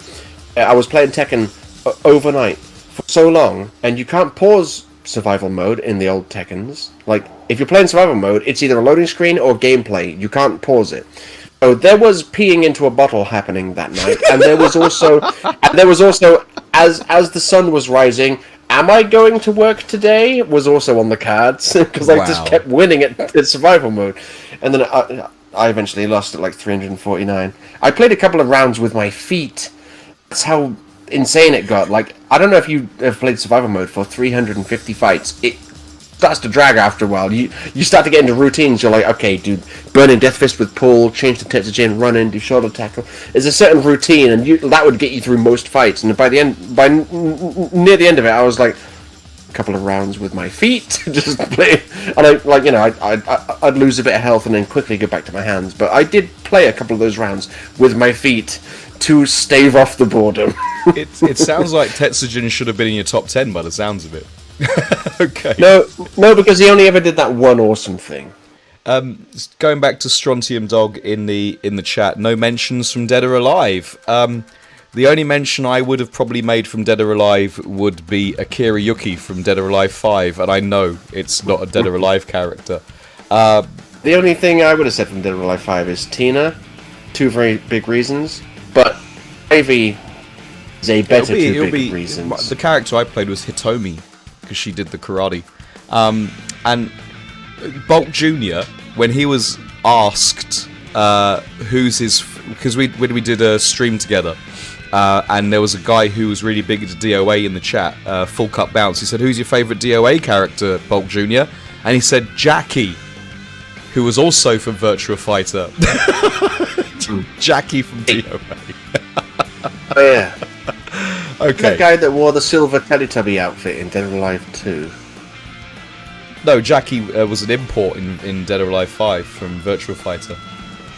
Yeah, but there was a character in Dead or Alive. Are you thinking of the kickboxing dude, the black guy? Yeah. His name? Forget his name. I don't play DOA. It's not Jackie. Zach. I thought it was. Dog. Zach. There you go. Silver alien outfit. Yes, he did. That's right. Yeah. Yes, exactly. Silver Surfer, Teletubby. Yeah, that was the guy. Okay. Anyway, right. I used to use Tina because she had massive tits. So anyway, next. Iraklis, let's hear your honourable mentions, please. I will be fast. Nice and loud, though. Nice and loud. Yeah, I will be fast. Okay. Okay, first one is Reptile. There he is. Reptile.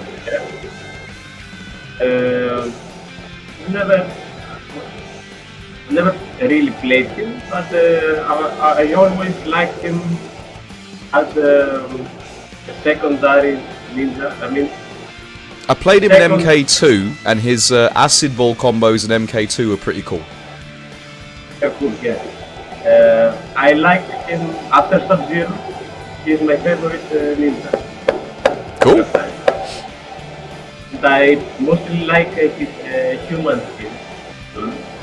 I didn't like him at all in Deadly Alliance. It was a lizard. I didn't like it. I know, or something like that. I didn't like that. Although I know that his real form is he's a reptile. A reptilian. Big, giant.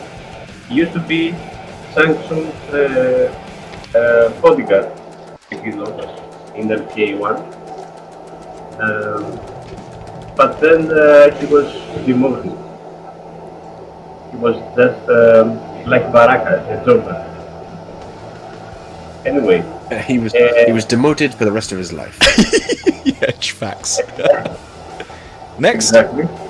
Next, it's basically all the cyborgs, all the cybernetic ninjas from Mortal Kombat. Sector Cyrax. First of all, Cyrax. Because he was my second main in the UMK3. He was very good, maybe better even than my Sub-Zero. Was my main. Then Sector, I liked Sector a lot. It was broken in the MK Gold. MK Force port for Dreamcast. And of course Smoke has some history also.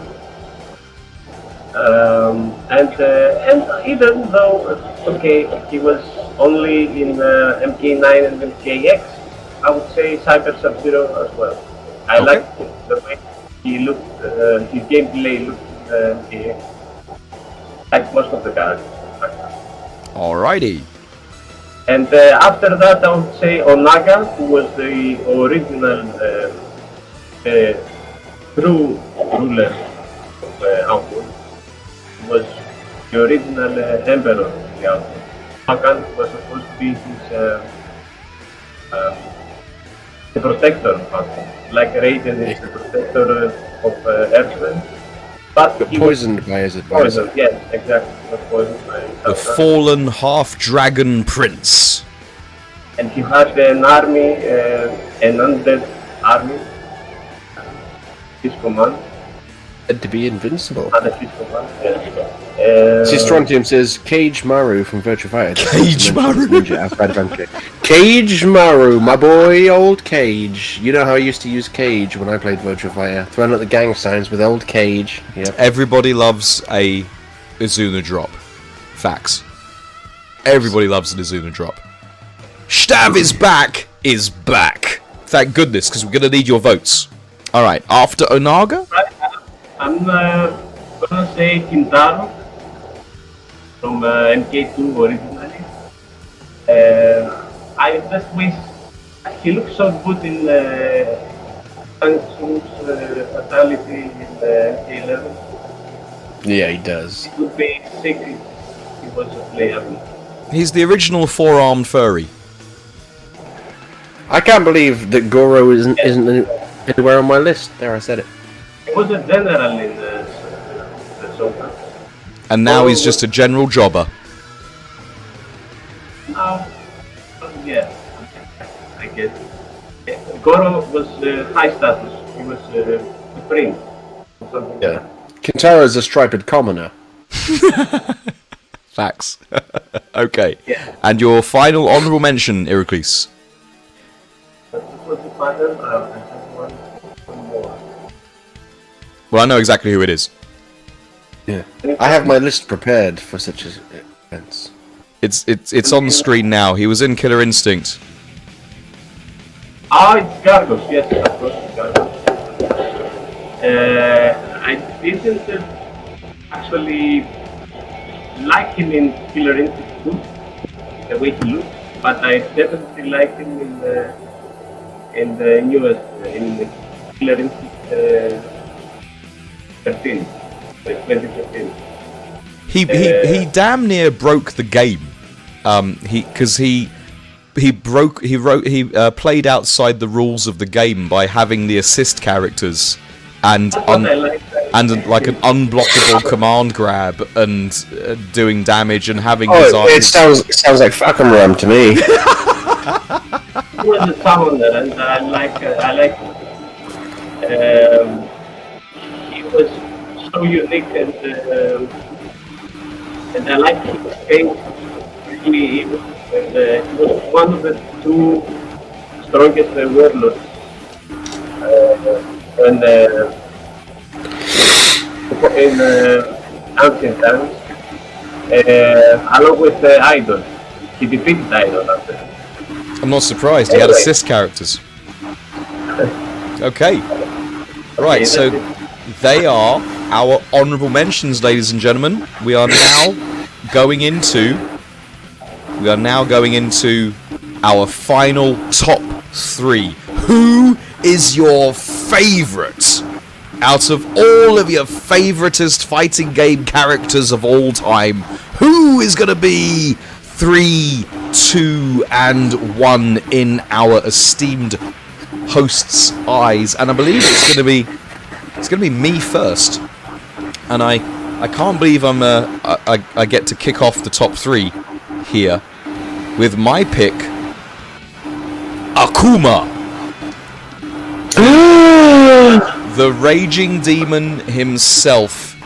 I loved him most in Street Fighter EX Plus Alpha because I worked out I could do infinite combos with him, and it was very simple, but it was it was a very tight link. You had to do dive kick into crouching medium punch, crouching medium kick, medium tatsu delayed just perfectly so, into do that twice. Hey Jazro, good to see you again. Then into another dive kick, and you looped that until your opponent died, or you built up enough meter to do your DHC super combos and finish them off. I like the way Bulk's like, I used to use this character. He had an infinite, which is completely broken, but it was really hard to do, though, bro. You have to listen to me. You have to press a button at the right time. Trust me. And because it was so hard, it was perfectly fine that he had an infinite. It was so good, though. It only worked on Darun and Zangief, the big body characters, from the front. To do it on the rest of the cast, you had to cross up, which was a bit more tricky in that game to do. But I loved him. It was the first time that I was able to use Raging Demon as well, and I was immediately hooked. There were like 4 other characters in the game that had a Raging Demon input, but it just wasn't as good as the Raging Demon. Even Evil Ryu had a Raging Demon, it just wasn't as good as Akuma's. Yeah. And then Ryu having a version of the Raging Demon is like someone making a cover of a Michael Jackson song. Like, I'm sure it's going to be good, but it's not going to be better, though, is it? Facts. I remember my first time putting. Hang on. I remember my first time pulling off Raging Demon. Yeah, it is one of those moments that stays with you for the rest of your life, and then once you know, you just know. So Akuma, he, as Harps very rightly said, he's like Ryu, but just better in every single way. Apart from probably not having as much life in later games. Alright, so that's my number 3 spot. We've said a lot about him before already on the show, but yes, Akuma, Goki, the evil antagonist of Proceedings, Akuma from Tekken. There we go. And lots of other games as it goes. I said that to some of my students. I said, because someone had an Akuma we were doing this thing, and one of my assistants had an Akuma shirt, and it was from Street Fighter 5, so it had really big hair Akuma, and it was just his silhouette and the hair, and on the back it had the not the fire symbol, the Akuma symbol, which Sats. yes, that's right, the symbol. And one of the kids, and I said, extra points for if anyone who can tell me who that is. And one of the kids said, "Is that Akuma from Tekken?" Technically, it was right, because There we go. I was like, did he not tell the story earlier with regards to Kazuya from Smash or something like that? Yes. Yeah. I didn't say Akuma from Tekken. Yeah, it's a similar story. It's you know, kids just don't know these days. They just don't know. Lion Mane Akuma. How dare. That's right. Right. Sunflower seed Akuma. Alright, so I mean, look, Akuma's pretty good. You might have heard me mention him way back down in like the number 8 slot, because that's where he belongs. You might recall that. I'm not sure if you do recall it. If you don't recall it, allow me to refresh your memory. I voted Akuma at my number 8 slot a while ago. We're not at the number 8 slot anymore. We're at the number 3 slot. This is where a little thing called Alien shows up. Funnest, yes I said funnest, fighting game character I've ever used. The most fun I've ever had using any character in any fighting game of any kind. Wow. Tarkatan Alien, of course, because choppity chop chop chip. Tarkatan Alien in Mortal Kombat X is just it's fun in the form of a video game, and I know video games aren't usually fun for people around here, but when you play a video game, you're meant to have fun, ideally. And when I played Alien, I was just like, this is just fun. I don't have projectiles, I don't have any long-range stuff, but I have a run button and a tail that's 6 feet long. I'm going to get ya. With no hurt box. Alien. His tail Exactly, normals look at had me. no hurt box. Oh, they patched it, stop whining. Look at me, I'd fight Grandmaster Sub-Zero, and of course Grandmaster Sub-Zero would do what Grandmaster Sub-Zeros do, and he'd go Ice Clone, and I would go back 3, and it would put my tail through the clone, and it would whip their feet. Then I don't know, some people like Bulk cried that Alien was too overpowered because he was too fun or something, I don't know. So they said, alright, we'll make it so that his tail can actually trigger ice clones. But he's still going to be the funnest character in the game. You'll have to accept that fact. And it's just true. And I'm surprised Bulk hasn't interrupted me yet to say, but Alien isn't a fighting game character. It is a movie monster transformed into a fighting game as a guest. It doesn't count. Shut up, Bulk. Alien counts. Sonic counts. Predator counts. All these Noctis counts. All these guests count. You know why? Because they're playable characters in fighting games. Noctis damn near beat Guile. I said that was wrong at the time. I said it was wrong. But Alien, though. Alien's so much fun, man. Alien, for those who don't know in the chat, I have to just pull the reins on my co-host here today, because Alien was not the funnest character in the game. He was the most. He was the he was D-Gen DLC. He was mix bag in a moment, MKX was Mixed Bag the game. Yes, but specifically acidic, because that was just acidic. But Tarkatan Alien as well. I'm not about acidic. It went to a grand final reset at EVO, Tekken Master vs Sonic Fox, the first player to ever make Sonic Fox remove his hat.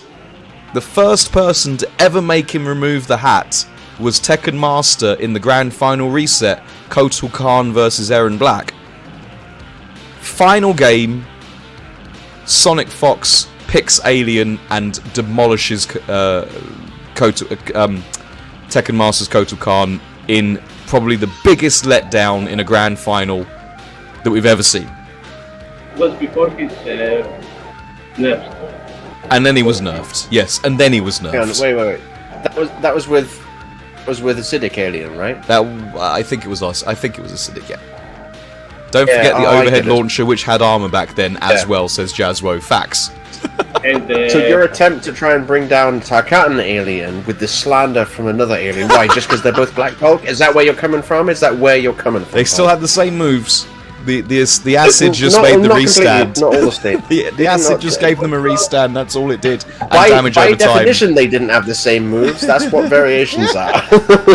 By definition, they didn't have the same moves. Look, we're not here to talk about. We're not here to talk about acidic alien's broken nature. We're here to talk about how awesome Tarkatan Alien is. Chop Chop. That's literally when they said Alien is coming to MKX. I went, oh my god, show me the variations so I know which one I'm picking. And they went, one of them can do Chop Chop from Baraka, and I went, sold.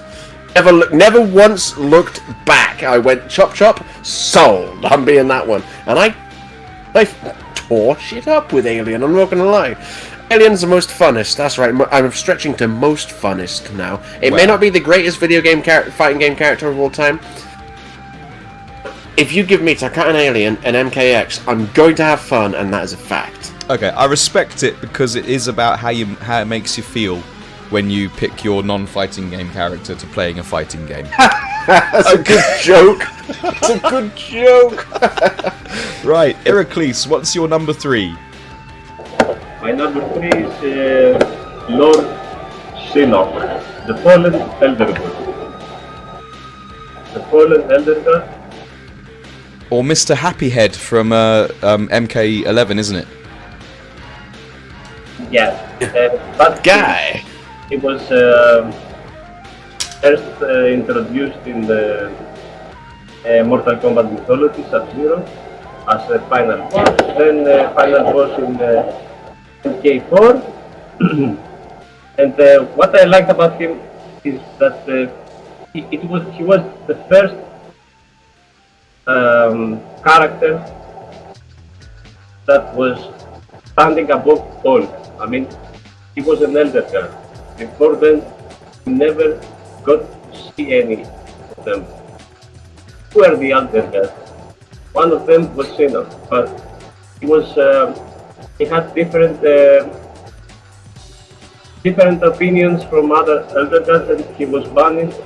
He fell, and he was sent to the Netherrealm. And different opinions is a very charitable way of stating his views. It's a long story. I don't want to get into it. I know some stuff, but wasn't totally wrong. And he's Cetrion's son. No Or sister. son. Cetrion's brother. Cetrion's brother. Cetrion's brother. Cetrion's brother. Now we all just remember that when you think about how much you love Cetrion. So just remember this. Yeah, opposite. Shinnok represents the darkness, the death, Yes. and Cetrion represents the light and the light. Wasn't it? Okay. Shinnok was the first time I saw a boss in Mortal Kombat that made me go, oh, this is a lot weaker and less cool than the bosses that came before it.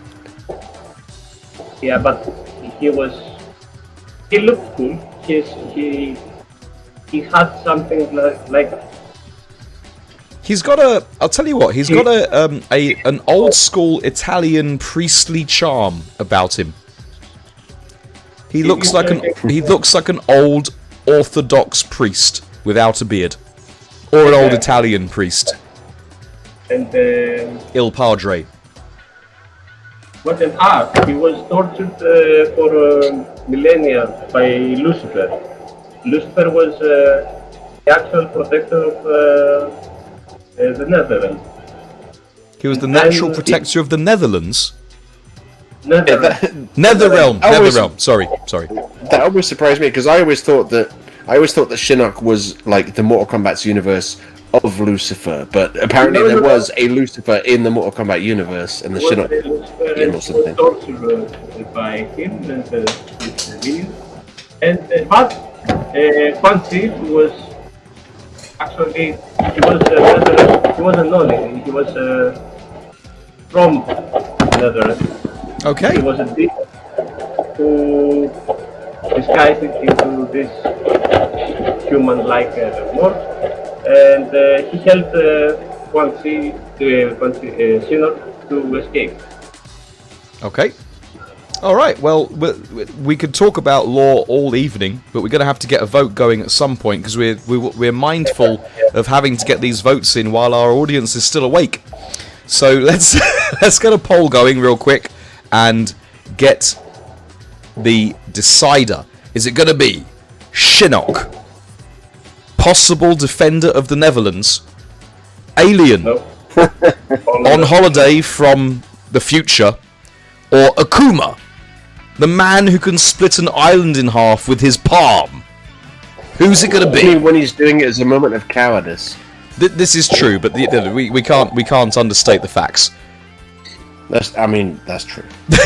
He did do it, regardless of his motivations. He did do it. That is a true fact of life. It's true.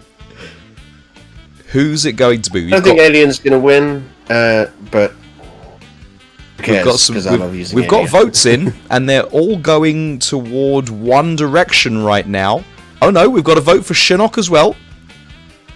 Pasty McHatwearer is, and we've got a vote for Alien. Nice. Yeah, I was going to vote for Alien, but I thought, nah, I don't want it to end in a draw. Let's make Akuma win. We've had a lot of draws tonight. Not gonna lie. Akuma didn't win earlier. He wins now. We knew he'd win eventually. Go! Metsuts! I feel like I need to celebrate somehow by turning my back, but if I turn the chair around, you will see only chair, so that won't work. Right, let's... Rolfenstegen, welcome home! How's it going? We're doing the top 10 fighting game characters of all time. Rolfenstegen. Shoutouts to Rolfenstegen. I didn't get to say it properly when he did. Gifted 5 gift subs the other day when they were in. What a massive legend you are, Rolfenstegen. Right, and they said they were going to vote for Alien as well. Damn it. Okay, who's your number 2 pick, please, Mr. Harps? Alright, my number 2 pick is easy. It is Baraka. Save me the eyes. This is the slot. If you'd asked me 3 years ago who would be my number 2 slot, probably Noob Saibot. That's how much things have changed since then.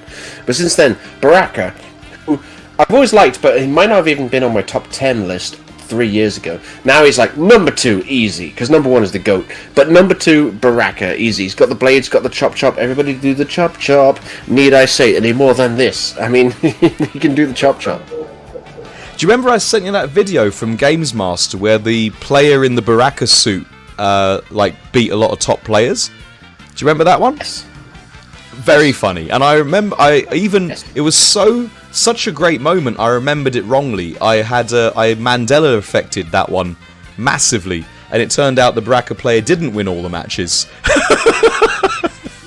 He won enough of them though to make you think he won all of them. Yeah, exactly. I mean, everybody do the chop chop. You know, back in the day when I was playing Mortal Kombat 2, I knew that if you pressed, I think it was back and 1 at the time, Baraka would do his like throat slice move. It was just like a tiny little small damaging move. It didn't really achieve much, but it was fast. I'm playing Mortal Kombat 11, and it's like, okay, it's not back 1 anymore. It's forward 2. He can still do it. Yeah, I hope that's I hope there's a brutality link to that, and there is. Brutality just chop the head clean off. Obviously, chop brutality. Baraka's just awesome. If you use Baraka and don't use chop, you're using him wrong. You're allowed to use him wrong. That's fine, but you just know that you're using him wrong. Baraka. I have to say, number 2. I much prefer his old Blade Spark animation.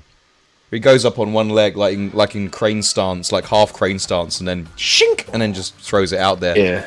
I think that was probably a bit too martial arty for what is essentially a barbarian with spikes and teeth. Yeah, like in Mortal Kombat 11, he obviously just does the spark as you would imagine he would. Yeah. So I think it looks better. I do like the fact that they kept his jump kick though. Yes. The drop kick. Yeah. The 2 feet. Mortal Kombat 11 had a lot of nods to obviously the old games, but mostly Mortal Kombat 2. There was a lot of Mortal Kombat 2 action in there. And of course, Baraka was introduced in Mortal Kombat 2 because he was... And the first time I saw him do chop chop, and I was like, 20 years from now, I'm going to love this guy. Okay, Iraklis, I think I know who it's going to be, because I think I know who the other 2 are left, and I just have a feeling I know who it's going to be. But please tell us, nice and loud, who's your number 2? Number 2 is the sub-boss of the best, in my opinion, the best overall MK fighting game.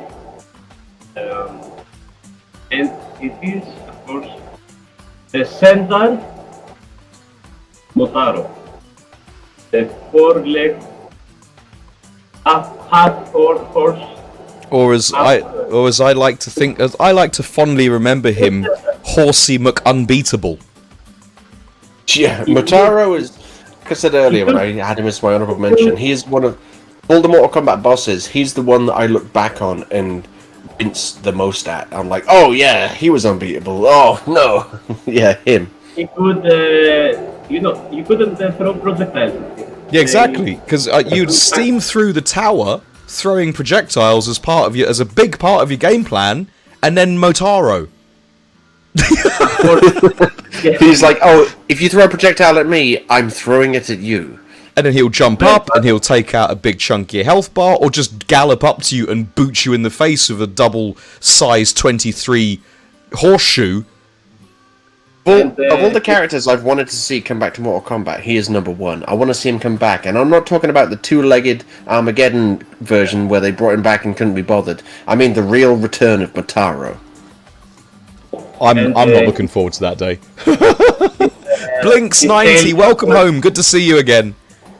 His tail was like just as long as was Aliens or something. Something like The tail? Yeah. And he could teleport, even teleport. Yeah, tell me about it. He could absolutely teleport. Because couldn't he just go from like side to side as well? He could just go like off the end of the screen and then out the other. Is that what happened? Yes. He just like phased out of existence and then would just appear at the other side. Throw projectiles from his tail. He had a projectile. Yeah, he could shoot like a green orb. Yes, you couldn't shoot him, but he could shoot you. God, I hated it. Yes, and he could teleport. And every touch he did like a fifth of your health. And he had a command grab. If he comes back in MK12, I want to see him given the Goro treatment. I need to see his rotting corpse in a stable in the background, and the stage will be Motaro's stable, and he'll just be like, flies picking at his bones and whatever. That's what I want to see. I would be okay with seeing that if they let us play as him. Sendars and Shoguns were also always rivals because they wanted the favor of the Emperor, Shogun. Okay. And Shogun was always he was with the Shogun, but when they failed fight, he turned to the Sendars. Well, as Stav is saying, you gonna help me? We're getting PTSD here from your number 2 pick, but I respect both those picks. Baraka, Motaro, iconic Mortal Kombat characters. We're gonna move on. Didn't he die in MK9? Yes, by Raiden. But he might have done. By Raiden. He got Raiden. Well, of course, threw him into a bridge. He's a centaur. He got turned into in MK9 was around it's actually chronologically correct. He got turned into an Asda's beef pie. Yeah. Yes, but in the original timeline, he killed John Cage. He was about to kill John Cage, and Raiden in MK9 changed the timeline again. I see. Okay, so lore and everything. Right. My number 2 pick, and this is a big one. This is one that's close to my heart, and it is... Oh, I know who it is. Bryan Fury. The guy on my arcade stick. I had as my number 5 Go Hinogami as the badass... It was Tesco's, was it? Oh, sorry, Strontium Dog. I had Go Hinogami as the badass, the bad guy who was a bad guy. Well, the Tekken equivalent, and in my opinion, the overall more interesting character, definitely to play, is Bryan Fury. A lot of people disagree with me on this one. They say he's just a boring zombie cyborg who has really good lows and this unreactable snake edge mix. But to me... No one said it's unreactable. They just said you should use it more than never. Yeah. To me, he is very nearly my ideal character. A high execution, high damage, punishment machine. And his actual character of the sadistic, uncaring, revels in your misery bad guy, while at the same time being indestructible, tanking literal tanks, throwing girders at helicopter gunships for funsies in war zones. He is a brutal brutalist, and I love him for it. Stav gifting the tier 1 to Strontium Dog. Stav is on a tear. Thank you so much, Stav, and enjoy your bulkhead Strontium Dog.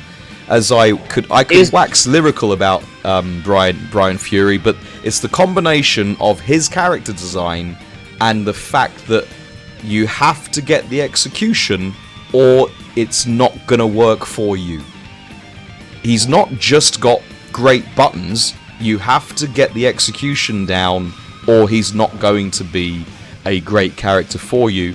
And that challenge is why I said Akuma, because of the executional barrier. It's why I said Guile, 6-hit re-dizzy combo in a game from 1992 is the execution barrier. All of my picks, mostly, will have this execution thing because I really respect that if you know, you know. If you don't know what it is, you look at it and go, okay, that's nice, my turn. But if you know it's difficult to do and someone does it to you or you do it to somebody, then it makes you feel even better when you do it. Brian Fury, my number 2. You could just pick Brian, and everything you do is a launch on counter hit. This is true. Everything he presses is a counter hit launcher, but it's the combo you do after that that's difficult. The combo, yeah, exactly. You know, with his supposed unreactable mix. Like, if you ever used Snake Edge, then you would believe that it can work. It's what blows my mind the most. By the way, the poll's live in case anyone doesn't know. The poll is live, chat. Get in there and get your votes in, please. What blows my mind is that they took a guy who is a zombie cyborg sadistic killer that can literally, like you say, he can tank a tank shot and keep running. Mm-hmm. Get your votes in, get your votes in! That boring. He's not boring. He's the opposite of boring. They said, let's give him a character. Okay, what character shall he have? He laughs every now and then. The end! That's his character. He laughs maniacally at your downfall. The downfall that he caused through his massive execution. And it's a draw. So, we're going to go for... It is a draw. It is another draw. Motaro versus Brian Fury. Is it going to be the unbeatable horsey dude, equestrian assassin, or is it going to be the unfeeling killer, Brian Fury? See, I think Brian has about as much character development as Motaro, which is none. Just I'm a big tough guy. That's my character at the end. He's so unbelievably tough, though. I reckon Brian Fury. Terminator's tough as well. I mean, a great character. I reckon Brian Fury is so tough he would be able to get a projectile to hit Motaro. I reckon he could take a hit from One Punch Man, probably duck it and counter it and be a full launch for a full combo. He'd counter hit One Punch Man for sure. Yeah. One Punch Man would be like, fine, here we go, and Brian would be like, that's my character, do you like me? And then punch him. He looks awesome in Tekken 7, then vote for him! We're losing, Brian, people! We're losing! Yes, Motaro is winning. Motaro's gonna win. The way it should be. And Motaro is gonna win, because I don't think our audience have remembered to vote. Look, Crack is awesome, not everyone gets the awesomeness. With Motaro, it's like, look at him. He'll not be awesome. You fought against him, you know how scary he is. Now, we're going to our number 1 slot, if you know what I mean, and it's Iraklis to go first, and I know that this is going to be, for want of a centaur reference, unfortunately, a 2-horse race. Yeah. Thanks, Iraklis. Of course, my pick for anyone that heard me at least once in one stream. It's Quan Chi, the sorcerer, the best, the strongest sorcerer in the MK universe. Quan Chi, a demon from Netherlands, but with his sorcery, he morphed into this badass man that he is. He looks awesome. He's pale, but like you know him, right? He's like a heavy metal band member or something. But much cooler. He definitely And, looks like he smells. His gameplay also is very, weird. I mean, I like his moves, his sorcery things, and the trance, the runes, the bat. Oh yeah, the old, what was it? Summoner Quan Chi. What did I used to call it? Pussy portals. With the red eyes. He's like, look, I'm gonna get infinite armor. Joke's on you. It was one hit. But okay. It was one hit that kept coming back again, inconveniently, Iraklis, and you know it. Yeah. And the other portal, the purple portal, the portal of pain, the one that you used on me so many times, stole my meter, my hard-earned meter. But it was fair because you had glass frames for days, so I think it was. Yeah. Kotal Khan in MKX was never more than +2, and that was on one move. You just felt like you had plus frames. Is Bolt downplaying Kotal Khan? I thought something that never happened before was happening. Look at Ante, look at his skin. His MK mythology skin. His MK4 skin. This skin, MKX skin. Don't ever say MK4 skin again. With the yin yang thing. Is that just a big dragon? He's also a playboy. Let's not forget he has some slave girls. Look, I think you're missing the major. You're missing the major selling point, and that is Adonis. What is his name? The actor who played Adonis Marokis. Adonis Marokis. His rendition of Quan Chi with his retinue of hapless sorcerer girls. They were. Yeah, That's the selling I like the way point. Iraklis was like, yeah, he had his slave girls. I mean, his entertaining ladies. Anyway, he switched girls after this, and he had other girls. One of them fell in love with Sarina, might know her. She fell in love with Sub-Zero, the big hand, actually. Big mistake. Yeah, he was pretty cool. In all the clips you've sent me to look at him, he was pretty cool. Not gonna lie. Right, so that is we know what we're getting. It's Quan Chi. The most the most funny fatality, if you remember, with the leg. The leg beatdown. Yeah, the leg beatdown is one of the greatest fatalities. And the weird one with Didn't he have the neck stretch as well? Like one of the worst fatalities. Yeah, that is one of the worst. Yeah, He had one of the best and one of the worst at the same time. In the same game. He had one of the best and one of the worst in the same game. You think that's bad?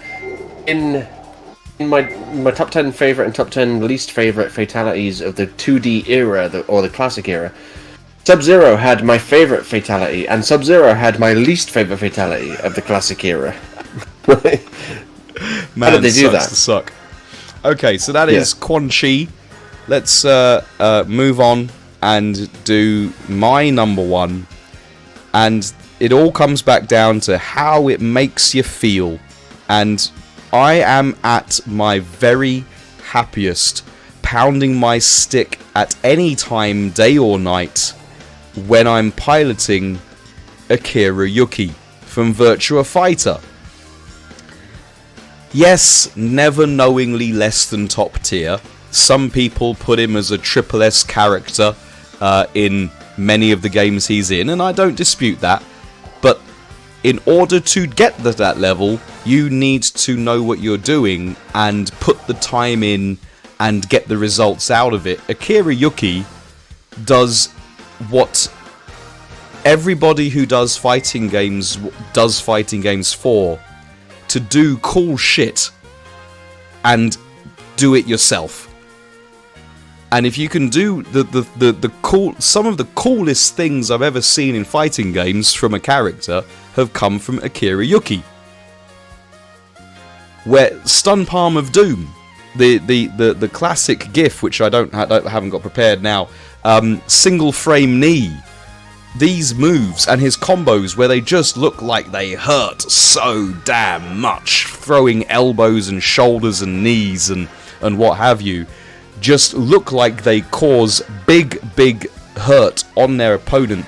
He is one of the most honourable of honourable badasses is Akira Yuki, and requires massive execution to get the best out of, or to get anything out of. Because when my first experiences with Virtua Fighter were an arcade in the local bowling alley, and everyone picked Lau, everyone picked Pi, everyone picked Jackie and Sarah, and mashed PPPK, or PPK, or just mashing the punch and kick buttons. I picked Akira because he looked like Ryu, and that was my mistake, because he couldn't do those things. He couldn't do simple things. Everything was difficult. And when you learned that, you were rewarded with some of the best animations ever created. So, Akira Yuki, I am at my very happiest when I'm playing Akira and doing cool stuff. Virtua Fighter 2 on the Mega Drive, you played Akira, cool! And then you ended up with Wolf. Yeah, the fact is, all of the throw animations in Virtua Fighter are made with love. Every single throw is great, because they should be, because throws are so very hard to get on in that game. Oh, you say that. But what if I'm just looking at the screen, tech to throw? Okay, that's a mechanic. If you play bulk, you kind of know that probably you will use sidestep. Yeah, I'm a movement man. I'm a movement guy, but throws are there to beat your sidestep. Okay, so it's Akira and Quan Chi, and we have an elephant in the room, because we've got in the corner we have Harps's unfortunate top favoritist character of all time, which the poll is a great character. The poll is up, by the way. The poll is up. By the way. Make sure you vote. Put your votes in. My character was already voted out. That's why I was ready with the poll, ready to go. I forgot that we hadn't even mentioned the fact that my number one pick, the greatest fighting game character of all fighting game time, is fighting game Sub-Zero. And even Bulk can't tell me that isn't a fighting game character. Get that shit away from my face. That disgusting... I'm glad Sub-Zero's out now, so he doesn't get to witness this disgusting filth on the screen right now. It's Mortal Kombat X default Sub-Zero skin, the second worst skin he's ever had in his life, and you're discrediting his memory with this garbage, even though he's already been knocked out of the tournament because Iraklis, for some reason, put him at number 8 and people voted him, and I was like, okay, Sub-Zero wins, but he should win, though. He's not going to get to win. It's another tie. Yeah, Sub isn't in the poll because he's voted in at number 5. He beat Go Hinogami and Jin Kazama. Right, we're going to do that again. Ladies and gentlemen, way too soon. You're going to have to vote with your consciences now. Is it execution or pussy portals? What do you want? Remember, what? Is it the master of the stun palm of doom or the slave owner? Who's it going to be? Remember the cool combos of Quan Chi Yes, remember the cool combos? I don't remember any the cool fact- combos from Quan Chi. I remember getting stuck in the corner for days with view of an armor portal and then not being able to do anything about it. I mean, you've got Quan Chi, he's pretty awesome, pretty cool looking. You've got Akira, who is, let's face it, in every respect other than gameplay, as boring and generic as a character could possibly be in a fighting game. Iraklis actually, Not that I wanna Iraklis bias actually anything. said this the other night after we played a long set. He said he's like Ryu, but just better in every way. That's And funny, because I was looking at him going, he's like Ryu, but less interesting in every single way. he's like Ryu, but better in every way. But Iraklis also put Sub-Zero at 5th. So, I mean, you know, He put can't really Sub-Zero in his fucking- top 10. you can't put stock in what Iraklis says. Meanwhile, can't vote for believe Iraklis. it! Oh, it's too late. I can't believe it, chat!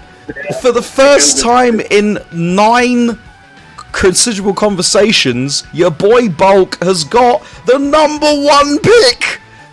Let's go! Everyone's wrong once a day. Akira Yuki, the favoritist fighting game character of all time!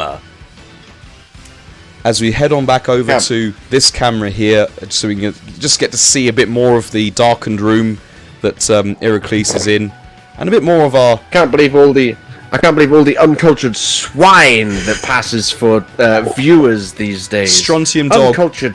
Look, Strontium Dog is spitting facts. He is what Ryu should be. Yes. Big win for he's- the fighters in general. Because, no, it's not very. Ryu should be is Akuma, and Akira is not Akuma. Akira is Akuma if you took literally everything interesting about Akuma away. I think if you sent Ryu down the Akuma line, you end up with evil Ryu, and we've already got evil Ryu. So And he sucks because he's worse Akuma. exactly, he's not as good Akuma. Akuma is what we're agreeing on is that Akira is not as good Akuma. I think Akuma was like, what, I 8th? think Akira Yuki could take Akuma in a fight. He couldn't though, because Akuma would just go, "Fireball, I win. You have no defense against fireballs." Like, it would be over. Akira would be like, "But I'm realistic," and Akuma would be like, "To hell with your realism." No, Akira would sidestep the hell out of that for sure, and do a single frame knee and parry it back at him.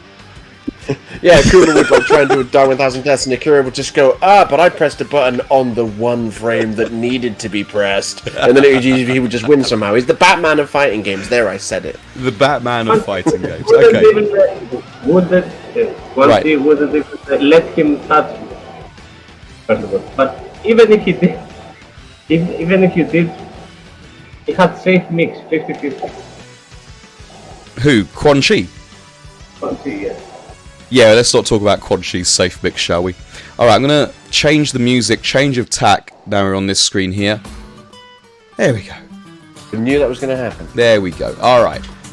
Ladies and gentlemen, it was a long journey, and we had some What's gonna technical boo-boos up and down the stream. However, they sorted themselves out. I think next time I stream, I'm going to have to stream through the laptop on just Wi-Fi and just, do it that way. Because it's the cable that goes into the laptop that just doesn't seem to want to stay in. That's the problem. But anyway, I want to first of all thank our chat who have been here all that time. Some people come in, some people come out. That's just the way it is. But you've been absolutely stellar, and you've made it entertaining for us as hosts, talking to you and getting your votes in. So thank you so much, chat. I secondly want to thank my co-hosts above me. I've got I'm just trying to sort them out so that they actually move, because they're still we got some movement. There's some movement. There we go. Yes. Okay, good. Nope. Okay, There, I've tried move. 3 times to turn Good. this headset on. It Alright. ain't working. So your headset's not working. Oh, Harps's headset has died. Can you hear us now, Harps? Can you hear us at all? Can you hear us? Oh, I can hear you. I can't hear. Can you hear us though? That's the question. Can't hear. Can I hear you? I've just turned my headset back on. It took me like 4 attempts. I can hear you. Are you back with us now? I get. Well, I don't know who you're talking to. Oh, both of you. Oh, I can hear you. Oh, good. Okay, well that's sorted. Okay. Well, yeah, because I just explained how I could hear you. I just had to turn my headset on and back off 4 times, and then you immediately went, "Can you hear me?" I'm like, did he not just say everything I just said? So, Anyway, it's been fun. can we Gotta go. repeat which was the final, the top choices? We had Kitana, Riptor, Ryu, Noob, Bruce, Sub-Zero, Guile, Akuma, Motaro, and Akira. Right. And then before I'm going to produce a picture and then put it on Twitter. Before my co-hosts actually collapse through exhaustion, I'm going to say thank you so much to Harps above me, Babs Mickelson, the co-pilot right there, and also to Iraklis on my upper left. Thank you so much for being amazing co-hosts. It's been a lot of fun. I enjoyed that. Thank you, Apologies about the technical hiccups. I'll endeavour to ensure that doesn't happen in any of our futures. Right. And thank you, Pat, also, for being here. Harps is out. Peace. And as we're going to leave you now, you crazy kids, take it easy in there. If the bed falls through, we shall see in the spring. Look after each other, look after yourselves, and take all the necessary precautions at the Maskers hugging parties, because we wouldn't want you to catch any monkeypox or COVID or anything like that. Some old thing. Unless you are going out with a Tinder date, so it's okay. So it's okay. Wait, if you're going to a cuddle puddle, you're probably going to end up with monkeypox. That's true. We're going to leave you now with the best thanks for watching stream you're going to see on this channel, because it's the only one I got. I've made a little modification to it though for this one, so I hope you see that. Thank you everyone. GG's everybody, especially my co-hosts as well, and ciao for now.